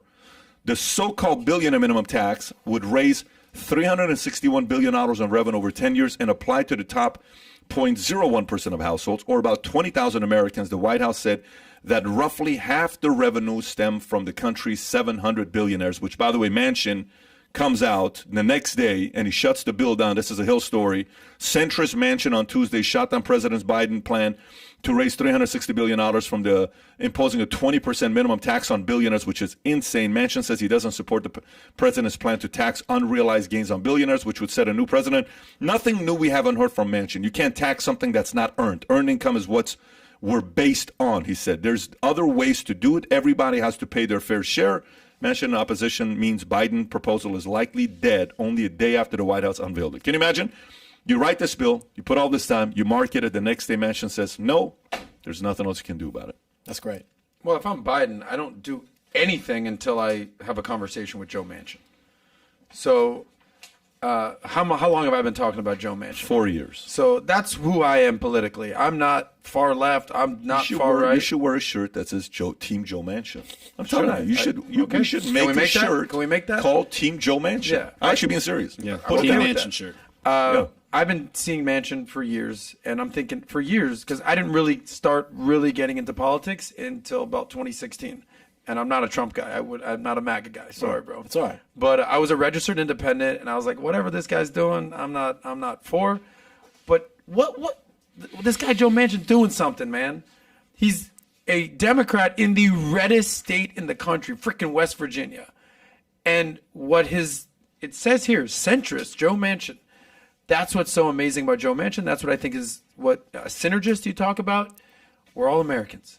We might disagree on a little bit here, but like, what was the whole Rodney King? Can't we all just get along? And it's the fringes that are causing all these issues in America. And I get it.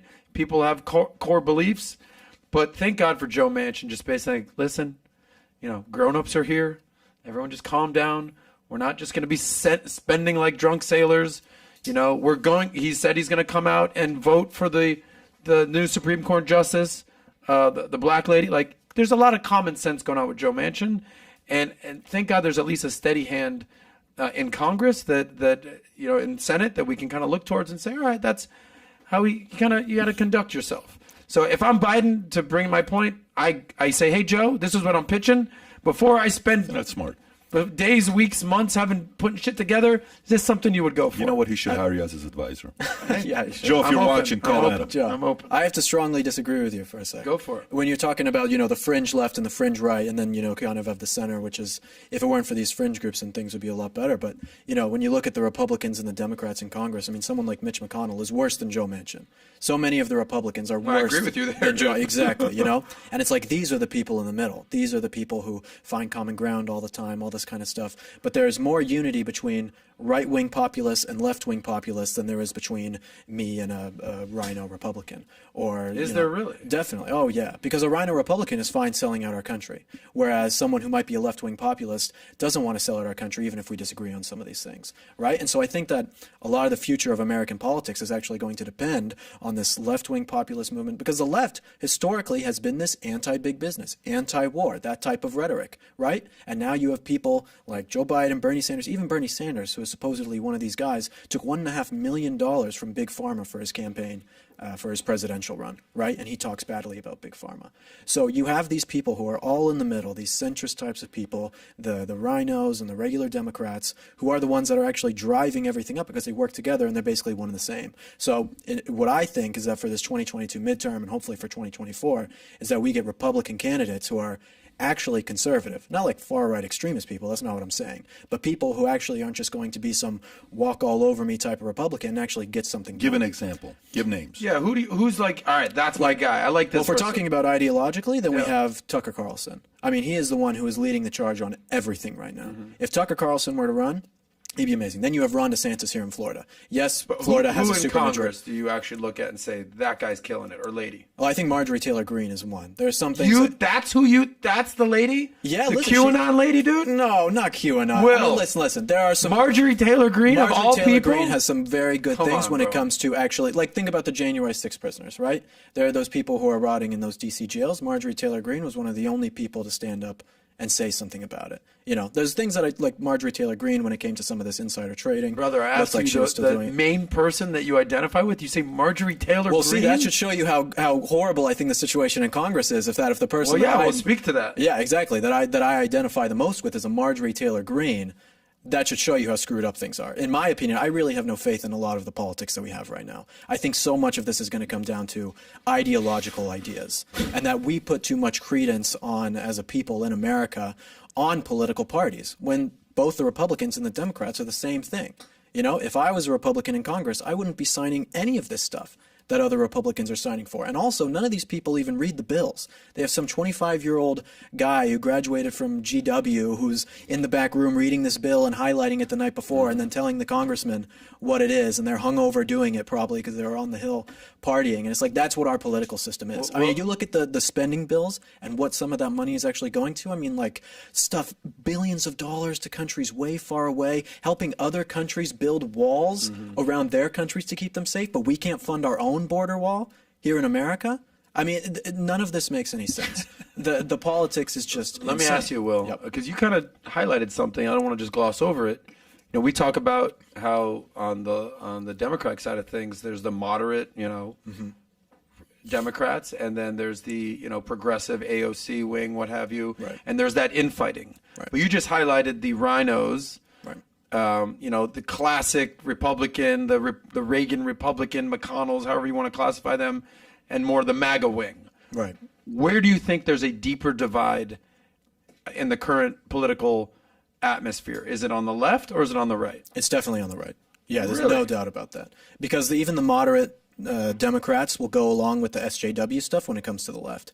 Even if people are still asking, like when it came to Ocasio-Cortez Green New Deal, I mean, that got shot down by everyone in the Senate, right? Like, it didn't pass at all because still even moderate Democrats are asking who's going to pay for this. But when it comes to the social justice stuff, the moderate Democrats are still on board with the left. And when you go on Twitter, like you go on right-wing Twitter, and you see a lot of these people who are, more of the America First, or not, like I personally don't align a lot with the MAGA stuff so much now, but more of just an America First agenda, I guess you could say, in a way that, I'm tired of spending money in foreign wars, and I want lower taxes and things to be able to have a single family income, provide for a family. That's kind of where I'm at.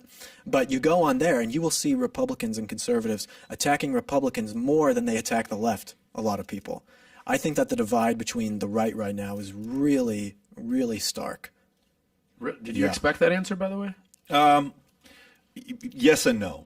Yes and no. But it was interesting, you going back and forth with in regards to the was it Marjorie Taylor Greene and your reaction to it. But no, this is why we have these types of conversations, to see where people stand with different situations. All I know is the direction we're going right now, this midterms that's coming up, it's not going to be pretty for these guys. No. They have to sit down and re-strategize what the hell to do.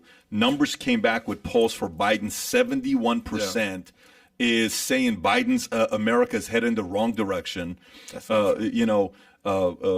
is a Sunday NBC News poll. This is not a Fox poll. This is not a Breitbart poll. This is not a Sunday this is NBC. Sunday they are very NBC far right wing, man. News. Sunday NBC. Marjorie Taylor Greene's biggest Sunday fan. NBC News poll. Just 22% say the country's heading the right direction.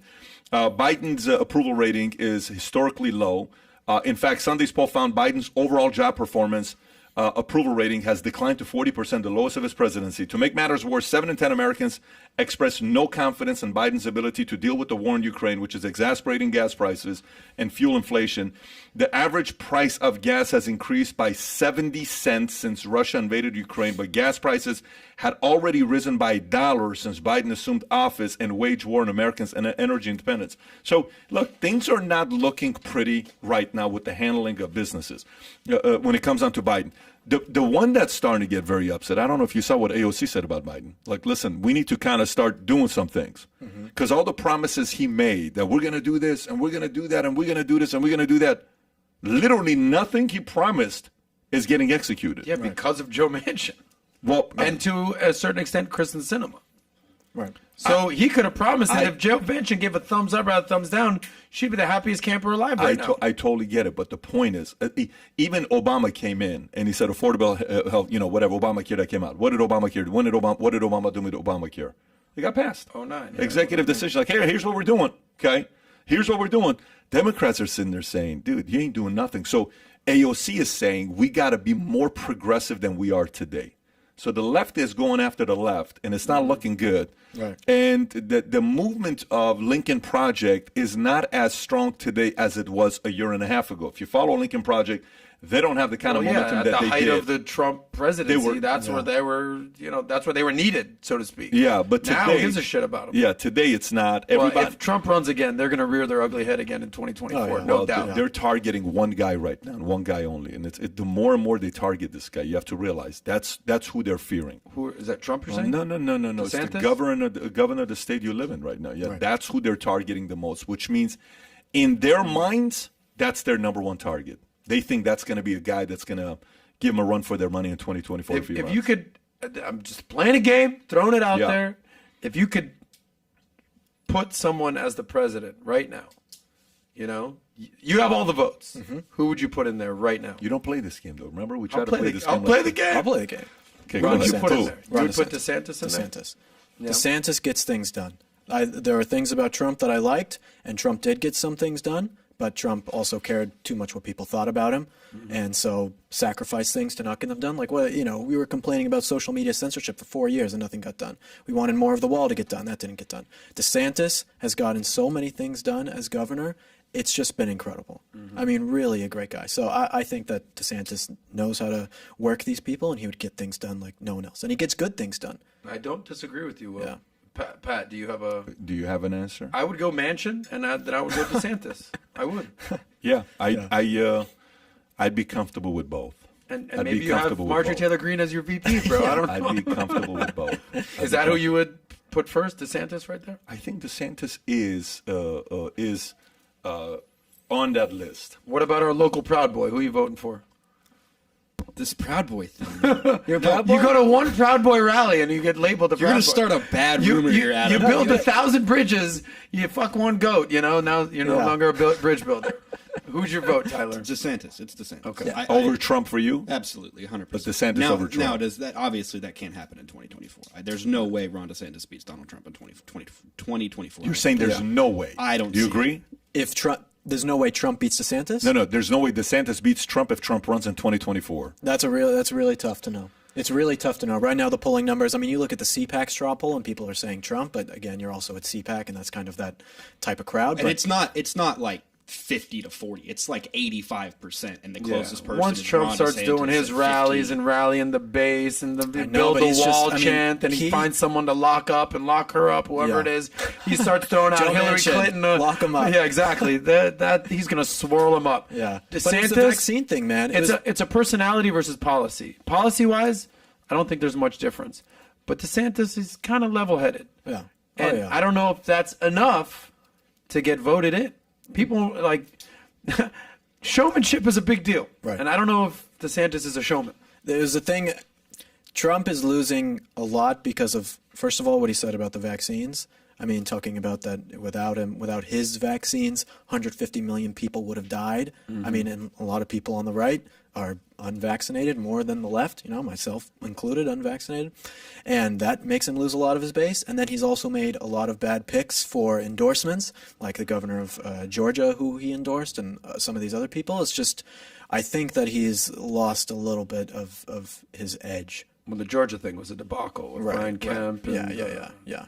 Stacey Abrams and the senators who got. Listen, there's points and points and points you can make about Trump versus DeSantis. Let's think about how much of the debt is due to Donald Trump, because he expected to be running for another 4 years and flip it around, and he'd reverse the things he had done.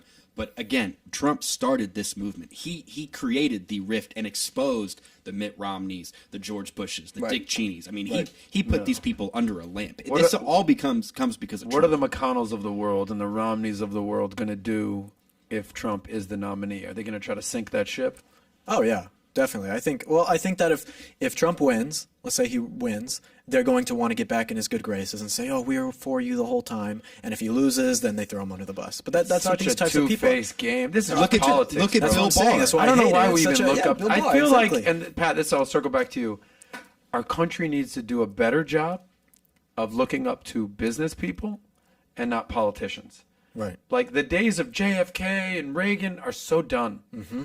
Like politics is such an ugly game, and you need to be so plain in the mud. You don't think kids grow up today? You don't think a 12-year-old boy grows up today saying, one day I want to be like Joe Biden? I want to be a senile old man. I hope my daughter grows up. But I don't want them to do that to Biden or to Trump. I want them to look at business people and say, I want to build a business. I want to change the world. not I want to be a swampy Congress swamp creature out there. And I think that's something that we need to talk about more. Let me more tell you a story. People. Here's a BlackRock president says entitled generation now learning about shortages. Okay, this is a Bloomberg story. Rob Capito warned that inflation is having dramatic effects on the economy, with an entire generation now learning what it means to suffer from shortages. For the first time, this generation is going into a store and not be able to get what they want, and we have a very entitled generation that has never had to sacrifice. The economy is reckoning with the he dubbed scarcity inflation, or the fallout from a shortage of workers, agriculture supplies, and housing and oil in some regions. Capito co-founded New York-based BlackRock, which is now the world's largest asset manager with about $10 trillion in client assets and investments across the global economy. What an interesting thing to say.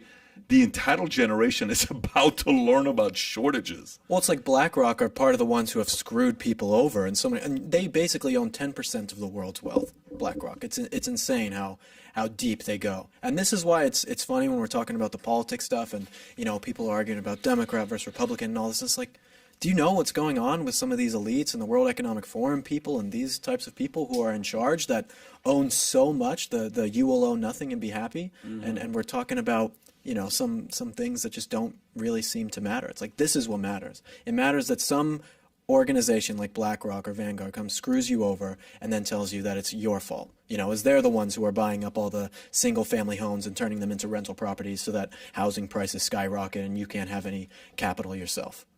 Yeah, that story from 4 or 5 months ago, when you saw that, you're sitting there saying, okay, remember when Tom was on? I don't know if you remember when Tom was on, and Tom's like, okay, here's what's going on. Here's what they're going to do. They're going to increase rent prices. Trying to convince you I need to buy now. Right? Yeah, exactly. Right. Buy now before these guys pick up a big market, and then you don't have a choice. You don't have another place to go. They can charge you whatever the hell they want to charge you. Mm-hmm.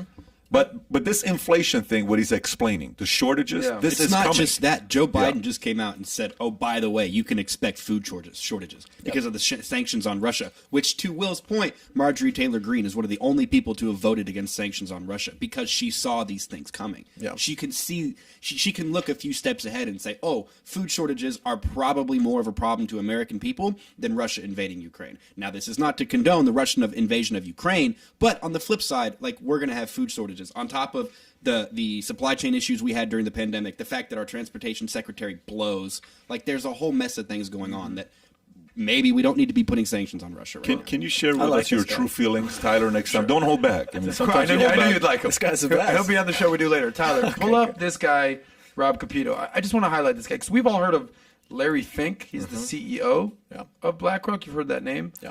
I've never really heard of Rob Capito. So just maybe go to his Wikipedia. So here's the hypocrisy that I think is just laughable with this guy right now. New York City elite, went to Harvard, went to Wharton, 65-year-old male, specializes in mortgage-backed securities. Mm-hmm. Okay?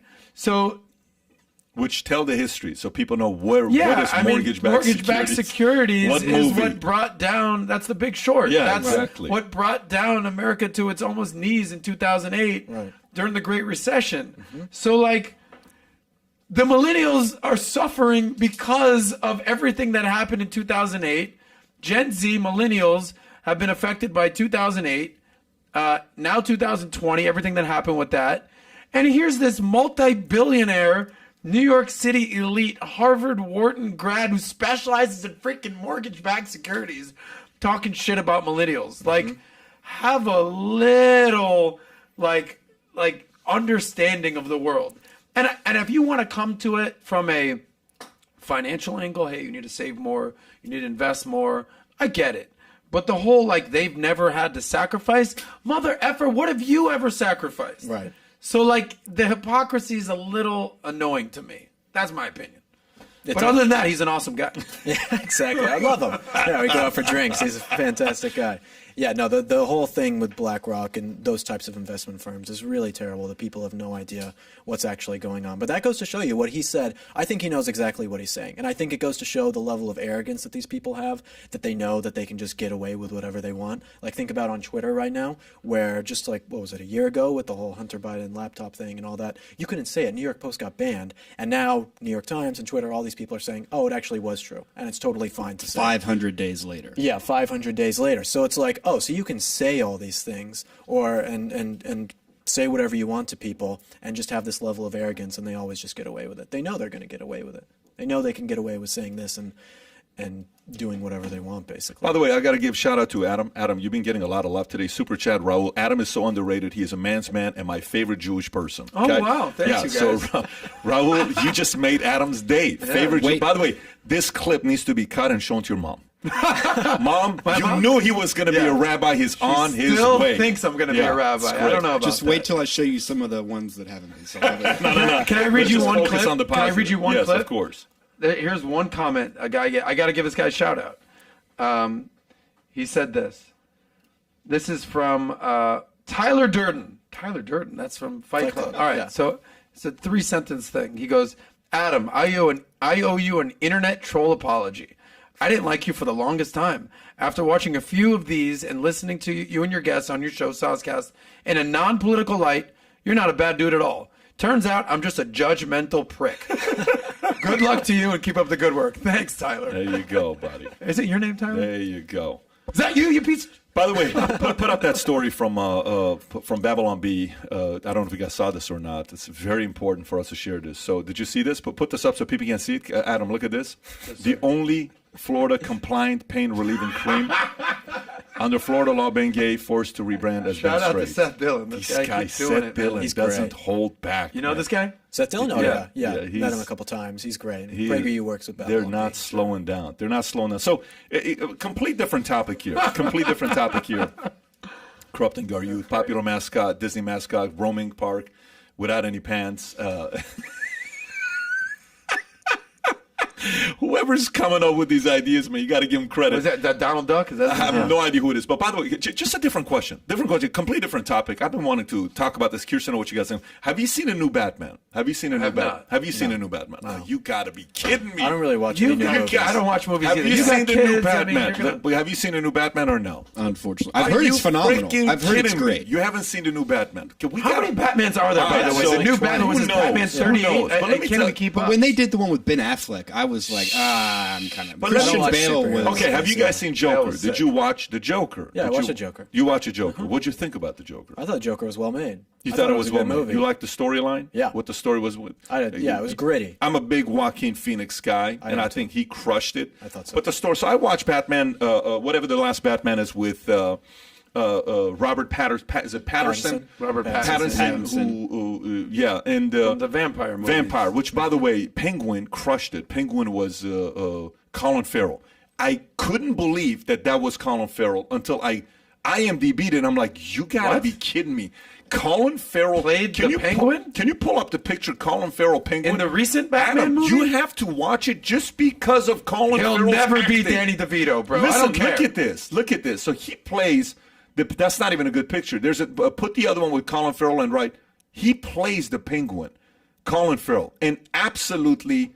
Can I see what Colin Farrell looks like in real life these days? By the way, are we talking about the same Colin Farrell? Same Colin Farrell guy that. That guy? Yes, wow. He played. So anyway, so here's the part with the story. I'm curious. Were you a kid that grew up reading the comic books? Did you read Batman stories? I didn't read comic. I mostly read animal books. Tyler, did you or no? No, I can't read. Okay, so did you? Bad boys can't read. You guys didn't. I liked Archie and Betty and you guys Veronica. Are that kind of up stuff. This entire thing. I did like comics a little bit. So let me tell you what bothers me with the story. Do you know what they painted Thomas Wayne to be in the movie? Probably I can only imagine that a horrible white rich billionaire. Yeah. So what they added to it is they added in the story that Thomas Wayne paid off Carmine, a mobster, to eliminate and silence a journalist who ends up killing the journalist. So here. The original writer. Is this an MBS? No. But hear me out. Hear me out. What happens here with the story? So I watch Batman. I'm sitting there thinking. I didn't take my kids. I watch it before I decided to take my kids. And my kids, I'm not gonna watch it with them right now. For a minute, we watch movies like this. They like Batman, but we're not watching it. So here's the biggest thing that concerned me with it. Number one, I mean, the whole thing is about rich people, privileges, all this other stuff. Which, by the way, obviously some of that exists. But think about who should be the only person to change the history of Thomas Wayne's character. The only person I believe should have the right to change Thomas Wayne's character history of his character is the guy who created the character, Thomas Wayne. I don't think you can go back. I think you can go forward and change ways. Every time you looked at Batman, what did you think about his father? You thought he was a what? Good guy? You thought he was a guy that was successful guy, did good. He was Wayne Enterprises. Yeah, Wayne Enterprises. Yeah. He was like a guy you looked at almost like Iron Man when you think about, Robert Downey Jr. playing it. I watched Batman and I got off. I'm like, the average person watching this, how are you going to admire Thomas Wayne? You're not. And you see Batman being conflicted with his father and having hate for his father. It's just very, very interesting what they're doing with some of these movies where it's all about division. Everything's about division. Everything's about how much hate and anger you can have for somebody that succeeded. And look what they had to do something to get to the top. Mm-hmm. I got into a debate with this one guy on Twitter who said, he had like a couple 100,000 followers and verified guy. And he says, I bet anybody that became rich got to the top hurting somebody. Like, think about if that is something that people say over and over and over again, and people start believing it. What do you start thinking about? The only way I'm ever going to be rich is what? I got to hurt others to get to the top. If that becomes a consensus, and you're talking about we need to make business people as heroes, people who are independent, going out there winning for themselves, why would you?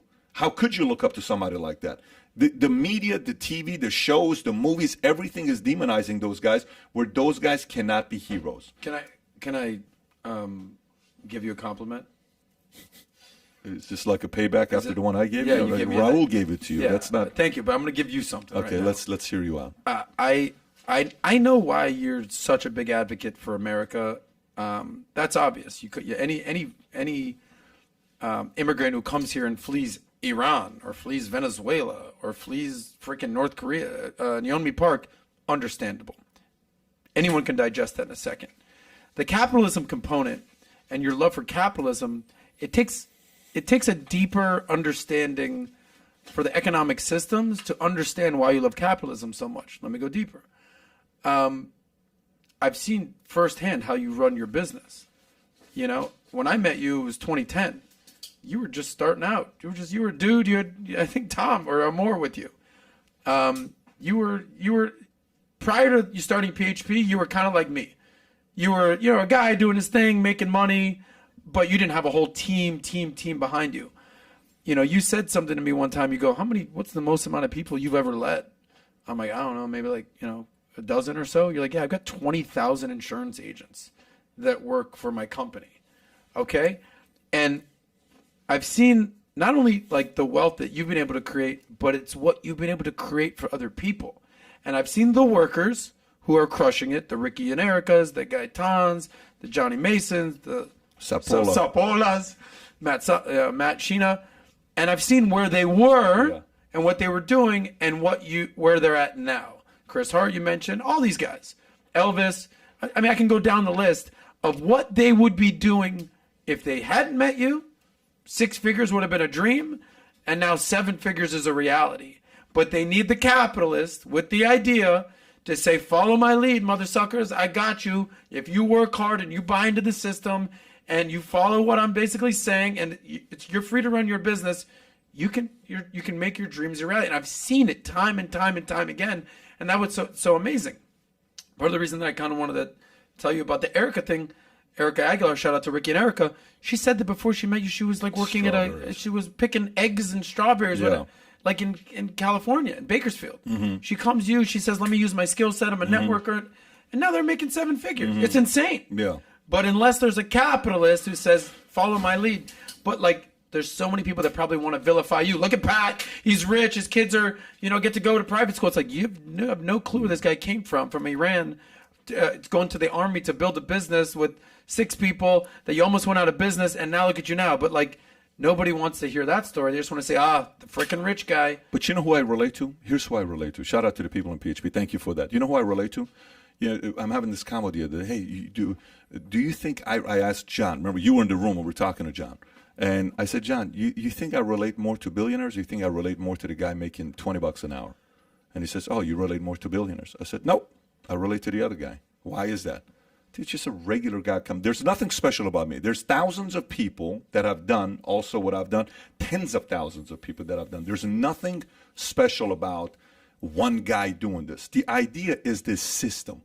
I trust this concept of a system that gives an average guy to go out there and change their lives. That's the biggest thing. So if we don't, like, growing up as a kid, whoever your dad viewed as a hero, you pretty much also viewed as a hero. Mm-hmm. You know, some kids are like, oh, who you view? Michael Jordan's the best. Michael Jordan's the best. Yeah. You know, Magic Johnson. Magic Johnson's the best. Greatest president of all time is JFK. Greatest president of all time is JFK. Like, I sat down with General McChrystal, and I'm like, why do you believe in the policies that you do? You're a 4-star. Your dad was a 2-star. Because I grew up in a liberal family, JFK, this is that. Okay, now I get it. You know, but if we don't paint the picture of the right hero, America has a hero-making machine problem. I'm telling you right now. America and the media has a hero-making machine problem. They're making the wrong people into heroes, and kids growing up are confused. We need to go back to turning the right people into heroes, and at the same time, the people that we're building up into heroes, we can't say they're perfect. Everybody's got flaws. Everybody's got issues. Everybody's got challenges. But hey, if you give your best, one day you can also make an impact in the world. I think that's the message. Can you go deeper on who we're making heroes and who do you think should be? Well, let me ask you this: does Hillary Clinton qualify to be an International Women's Day hero for Forbes, a business magazine? 100%, absolutely. Well, I mean, I know you believe that, Tyler, but the question becomes: does she qualify for that? Tell me 100 people, women specifically. Let's take 10 of them right now. Give me 10 women that would make for a better International Women's Day hero than a Hillary Clinton. Living or Oprah? 100%. Who else? Michelle Obama. Entrepreneur, so. Business, not Michelle Obama. Okay. This is business. Oprah for sure. Sheryl Sandberg. Yes? Yeah, sure. I think absolutely Sheryl Sandberg. The girl that did the Spanx. What's her name? The Spanx. You know, when she started that company, right? I like Lori Grenier from Shark Tank. Barbara Corcoran. Great. Barbara Corcoran. Who ran in the 2016 Mary primary Kay. from IBM? The CEO of IBM. Who's she that? ran in 2016. I can't remember her name. Oh, the blonde lady. Yeah, By the way, she's awesome. Even Meg Whitman. You can. I got 1,000 names of women I can put ahead of Hillary. You're confusing the kid who's reading Forbes saying, I got to grow up to be like her. That's not a hero. You got better people to put as heroes than that. This is what I was saying, is that we need to build up the business people and the entrepreneurs and stop idolizing these politicians, left or right. Yeah. Right. Okay? What have they ever done? What have they ever built? Oh, Carly Florina. Yeah. Fiorina. Oh, Fiorina. Fiorina, yeah. Oh, Carly. She was actually, at one point, she was pretty good, but Trump went after her pretty Yeah. pretty Trump hard. called her ugly and horse-faced to her face. To her face! I can't believe something It's like- like that guy would say. He called great Ted, for he goes, media, hey, but- Ted Cruz, your wife is ugly as shit. Do I have your vote? Yes, sir. What? But, Okay, but to that's- your point, they made Hillary Clinton International Woman of the Year, and all she's done is ruin several women's lives, right? Mm-hmm. And get convicted rapists or potential convicted rapists off the hook, and she's not provided any value for anybody. But you know what? That hurts the girl who was 12 years old with a dream of running a successful business. That hurts her. She paid the price. We need to turn her into a hero. Right. It's hard running a business. It's hard running a business and have a marriage that works and have kids. And listen, it's already so hard to be a working mom than to be a working mom and running a business, and you're the face and you have kids. I'm sorry. I'm a father who runs a business, and I do a lot of different things, and I'm, companies that I run. But to do that and nurse and raise kids and do and that's a hero. It's so like- you have such a great opportunity to turn some of these folks into heroes.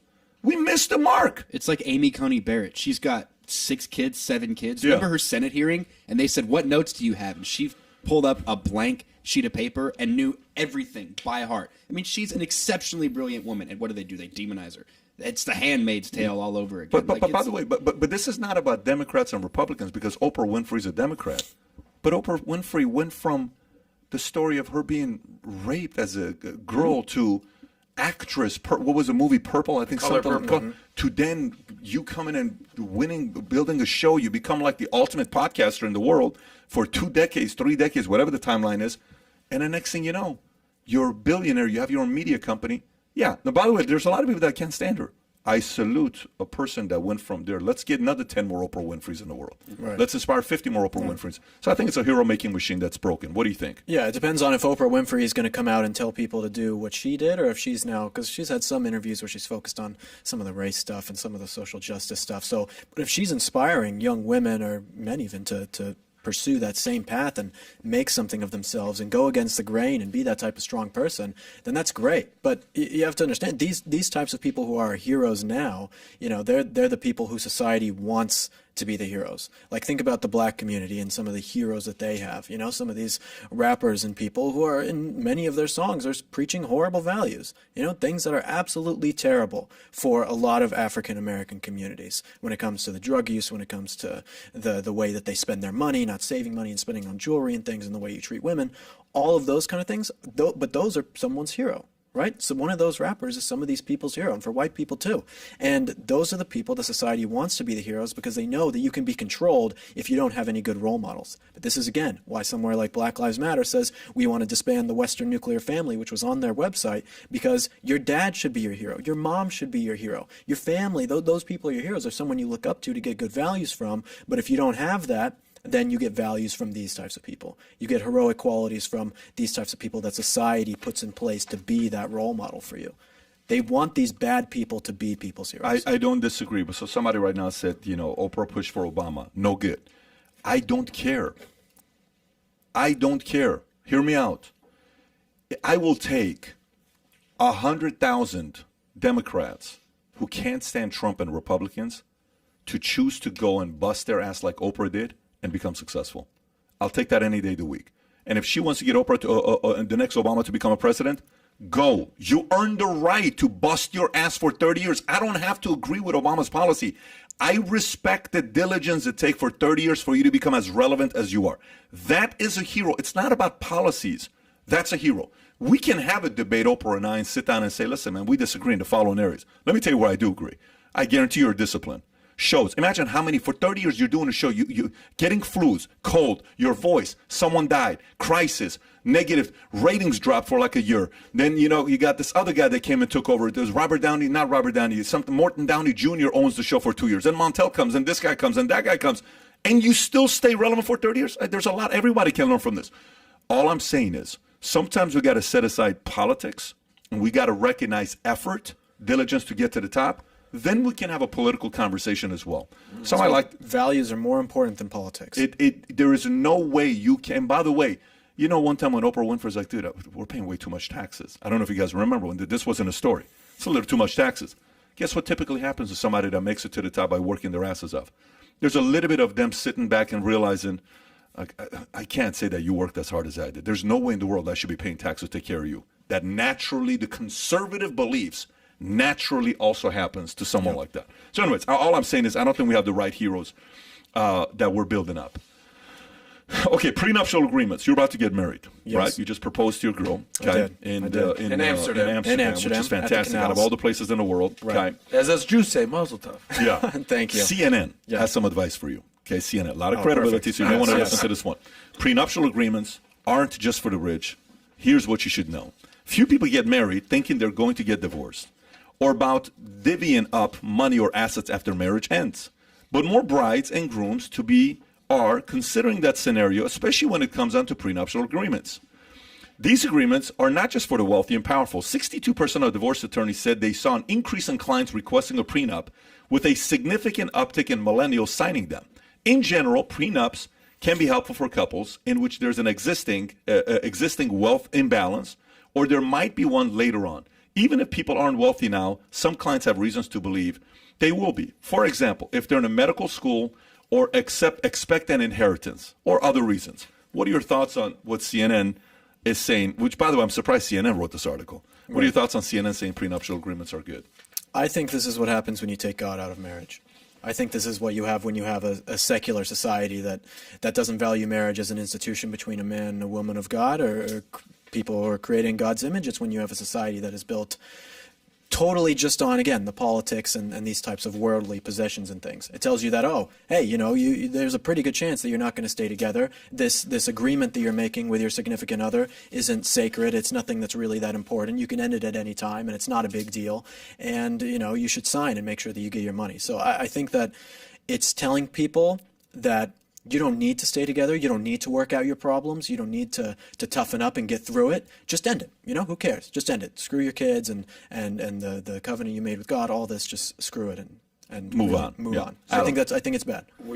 Would you get a prenup before you get married? No. You would not. I don't think so. No.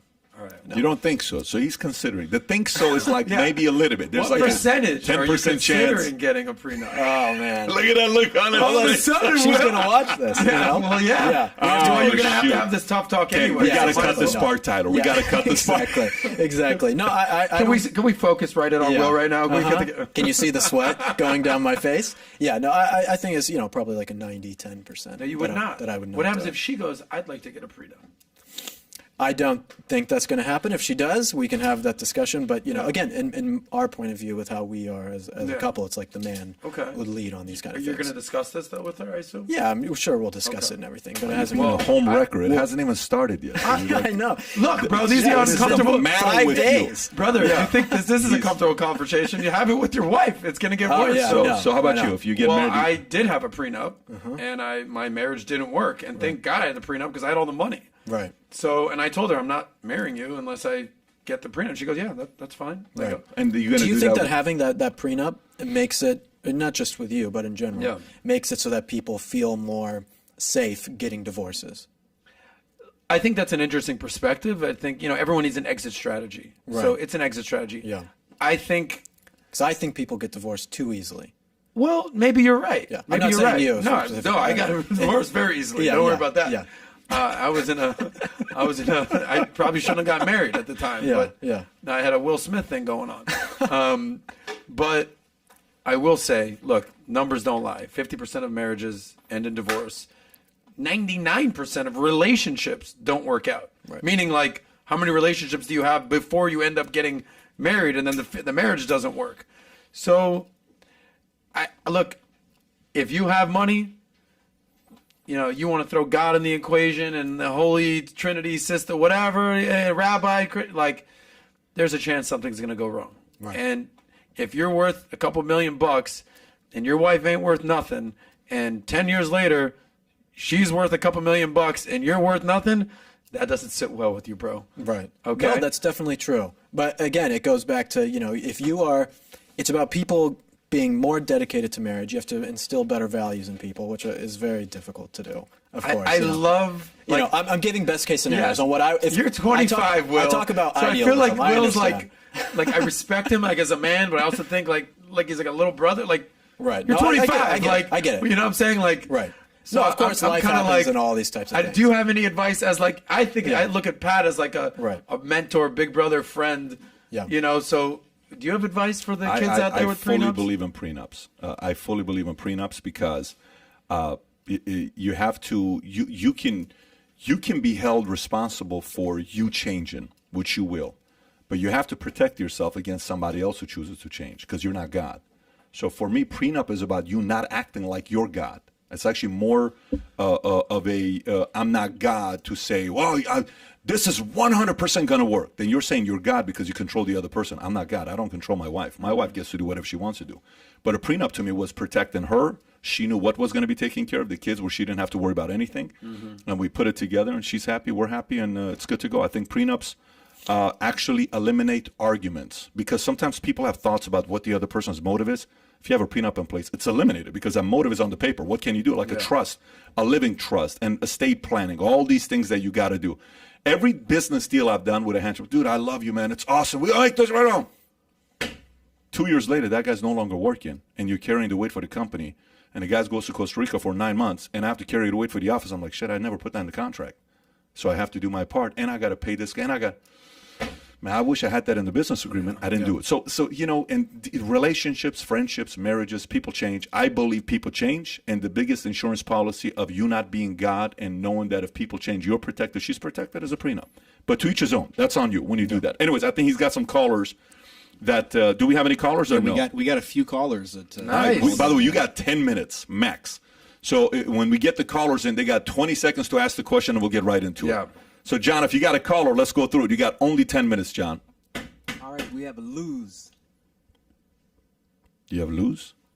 Hi. Hi, Luz. Hi, guys. My question was concerning when we were talking about sex education in school. Yep. And I'm 47. I went to school in Dade County, and what we learned was health education, which basically was you just learning about biology, learning our reproductive system, being puberty. That was it. Yep. I didn't get into sexual orientation. So, but my question that I had even concerning that was, how can you, as a mom raising boys, and you guys are men, what was your advice on helping them becoming better men? I think that's a good question. I will tell you, one of the best books I ever read was by James Dobson, Raising Up Boys. If you got boys, you got to read the book Raising Up Boys. That book talks about, how old's your son, by the way? Just out of curiosity. Your sons, how old are they? They are 9 and 8. Okay, so they haven't yet gone through the phase of the uncomfortable, you walking in on them, and they want to be in the room by themselves, and you're wondering if they're going through depression. They're not. They just figured out their favorite toy in the world that they not know how to use. Well, where's the father in the situation? Where's the man? Oh, the father is in their lives, and we are together. Okay, fantastic. Good. That's good. That's the biggest thing. We differ sometimes on certain things, and of course he tells me, okay, that's a situation that you need to stay out of. Yeah. You can't say anything, and so I go to him like, well, Yeah. if they come to me, what do I say? Yeah. By the way, it's a great concern. This is where the man needs to step up. If I may, we were educated in the same system, by the way, Luce. I went to Miami-Dade County Public Schools, shout out 305. But if my mom tried to have a conversation with me about masturbating when I was 12 years old, I would die. Yeah. Okay? This is where the dad What steps movie in. is that? What movie? Okay. It's what movie is that when American she walks Pie? in? No, not American Pie. It's Transformers. Transformers. He's upstairs. Right. Stop. Yes, That's yes. not comfortable. You don't say that. Stop it. Get out. And even Sam's happy time. If you're even playing with the, little something, I don't know what she yeah. said. By the way, she playing with crushed your it in that movie. By the way, even it might be uncomfortable with the dad, but I think if you're raising boys, an uncle, a family figure, father figure, male person that you can trust can have those kind of conversations. Nothing is more awkward than having sex talks with your mom. Here's my biggest advice to you is that so many parents want to be helicopter parents. They want to watch over everything their kids are doing, make sure they're safe. Little boys and young men are not going to be safe. You need to let your kids make mistakes, especially young men, because early mistakes that young men make, learning that failure is okay and how to rebuild after failure, prepares them for life.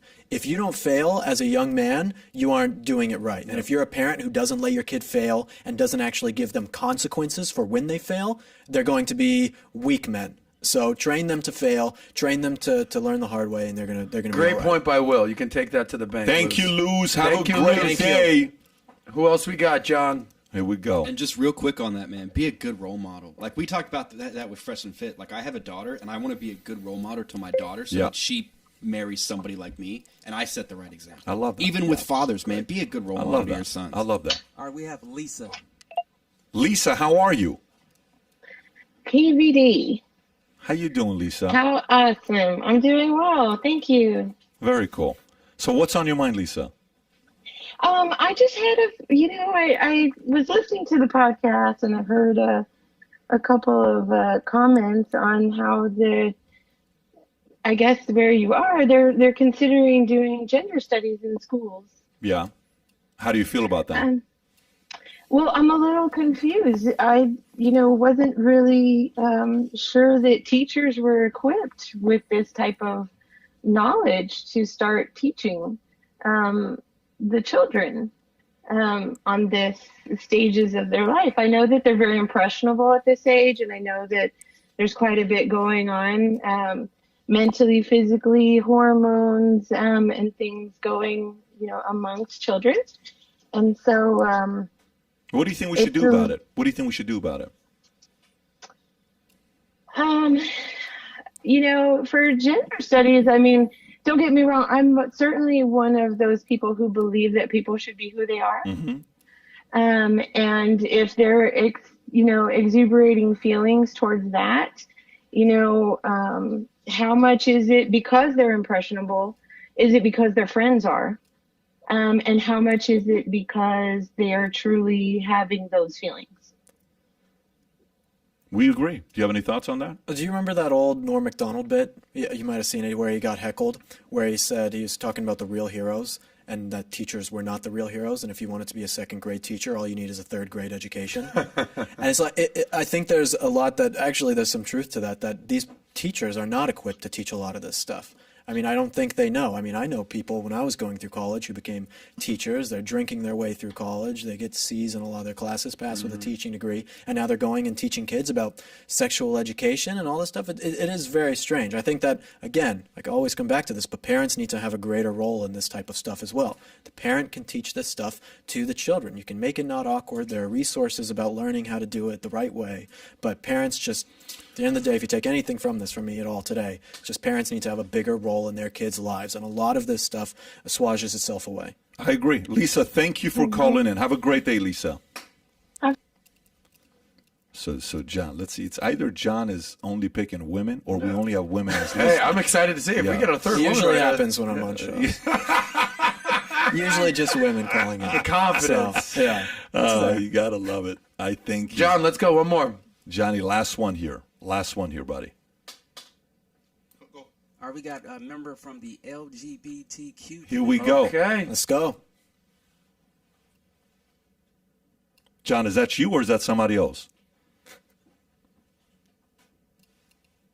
Is John the one that wants to ask the question, or did we lose somebody, John? No, I think it's Rudy. Oh, we may have lost him. Okay, We got lost them. Oh, I'm sorry. it. Do you have another one, John, or are you good? We're good. Okay, sounds good. Well, that would have been exciting if we had somebody. Yes, that was I had one question. Where are they? The L, the G, the B, the T, the Q? I wanted to know what the I or the A is. So I can read part of what they said, and they Okay. absolutely do. Oh, All right, we got him. Okay. Oh, cool. We got 3 minutes. I think it's Rudy. Hello, Pat. Yes, is this, what's your name? My name is Rudy. I'm from Texas, and I'm part of the LGBTQ community, Okay. and I disagree with all of that. Okay, They tell should us not be why. teaching children that thing at that age. It's dangerous for their mind. They're Wow. already going through emotions because they're growing up, and that's what causes people to commit suicide, because those threats are going to come to your mind regardless.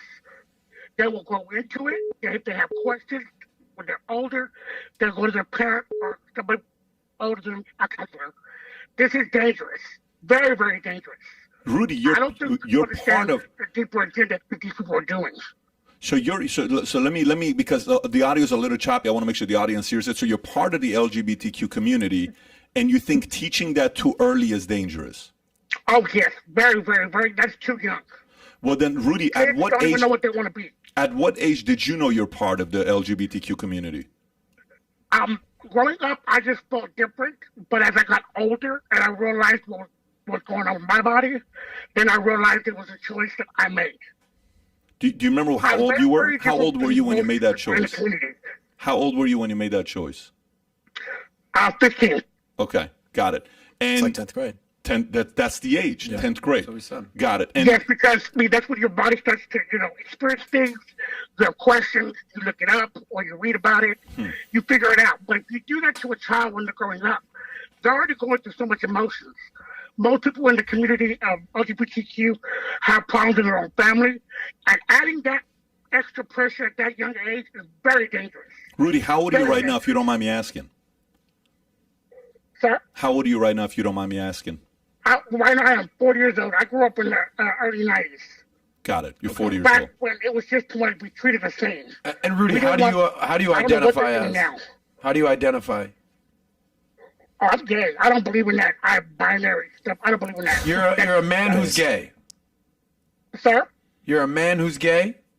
Yes, sir. I'm a gay man. I don't Okay. believe in that other stuff. That is just, that's how you feel. So That's I know we're running out of time, but what does the LGBT community get wrong, in your opinion? In my opinion, I think that they have bastardized what people that are part of that community, what we did back in the day, was our gay rights was just to be treated the same, equal. We didn't even want to be married. We wanted to have our own thing because that's the way we were separated. I think they have taken it as damn, just made it very nasty with this whole sexual, innuendo they're doing. After, the gay pride, they have just made it bastardized. It's sickening. It's sickening. Well, it's not about sex. Well, Rudy, first of all, a different perspective. Thank you for coming on and sharing that with us. We appreciate you. Have a wonderful day. Thanks for listening. I'm not even a Democrat, so that should tell you something. You said you are a Democrat? No, God no. Oh, you're a gay Republican. Let's go. But actually, I became a Republican after Hillary. I didn't even vote for her.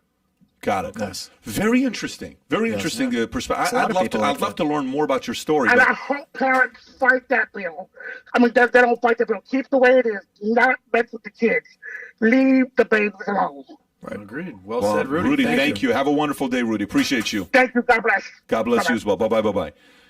Pretty interesting. We should have started the calls a little bit earlier next time. We'll go 20 minutes next time to have a few more callers. That's cool. Will, final thoughts here. I'm going to leave it up to you. By the way, folks, we're going to put the link. Let's put the link below to the book, How to Win Friends and Influence Enemies, as well as the link to find him on Twitter. We put the handle everywhere. How you feeling about the future of America? Are you optimistic? I'm going to quote Dennis Prager here. He was my boss, so I kind of am legally obliged to quote him. He's a good guy. We like him. He is. But, he talks about being an optimist or a pessimist. And for me, I'm neither an optimist or a pessimist, because an optimist thinks things are going to be good, so why would I fight? A pessimist thinks things are going to suck, so why would I fight? So all I really care about for anyone is that they fight, because there are a lot of fights to be had, whether that's at your school board, whether that's in politics, whether that's at your church, whether that's in values of even within your own family, or maybe it's things that within yourself you want to change or do with your business, whatever it is. There are fights to be had. And so don't think of it in terms of optimist or pessimist. Just think of it in terms that you are going to fight anyway, because you know what the truth is and you know what's morally right. Gotta love it. And I love, go ahead. I was going to say, if you like the conversation with Will today, we're doing another show in an hour from now. 12 o'clock. On VT Economics, on VT Money. Strictly about prenuptial agreements. We're gonna talk dating, lifestyle, money, and we're going to hear more of a relaxed Will, let your hair down a little bit. You got the best hair in the conservative game. So that's what they say. We're going to have some ladies on the show. We're going to have some dialogue. So tune in 1 hour from now on Valuetainment Money. Tomorrow, Debate of the Century. Debate of the Century. Tomorrow, Senk from Young Turks will be in house. We'll see you guys there. Take care, everybody. Bye-bye.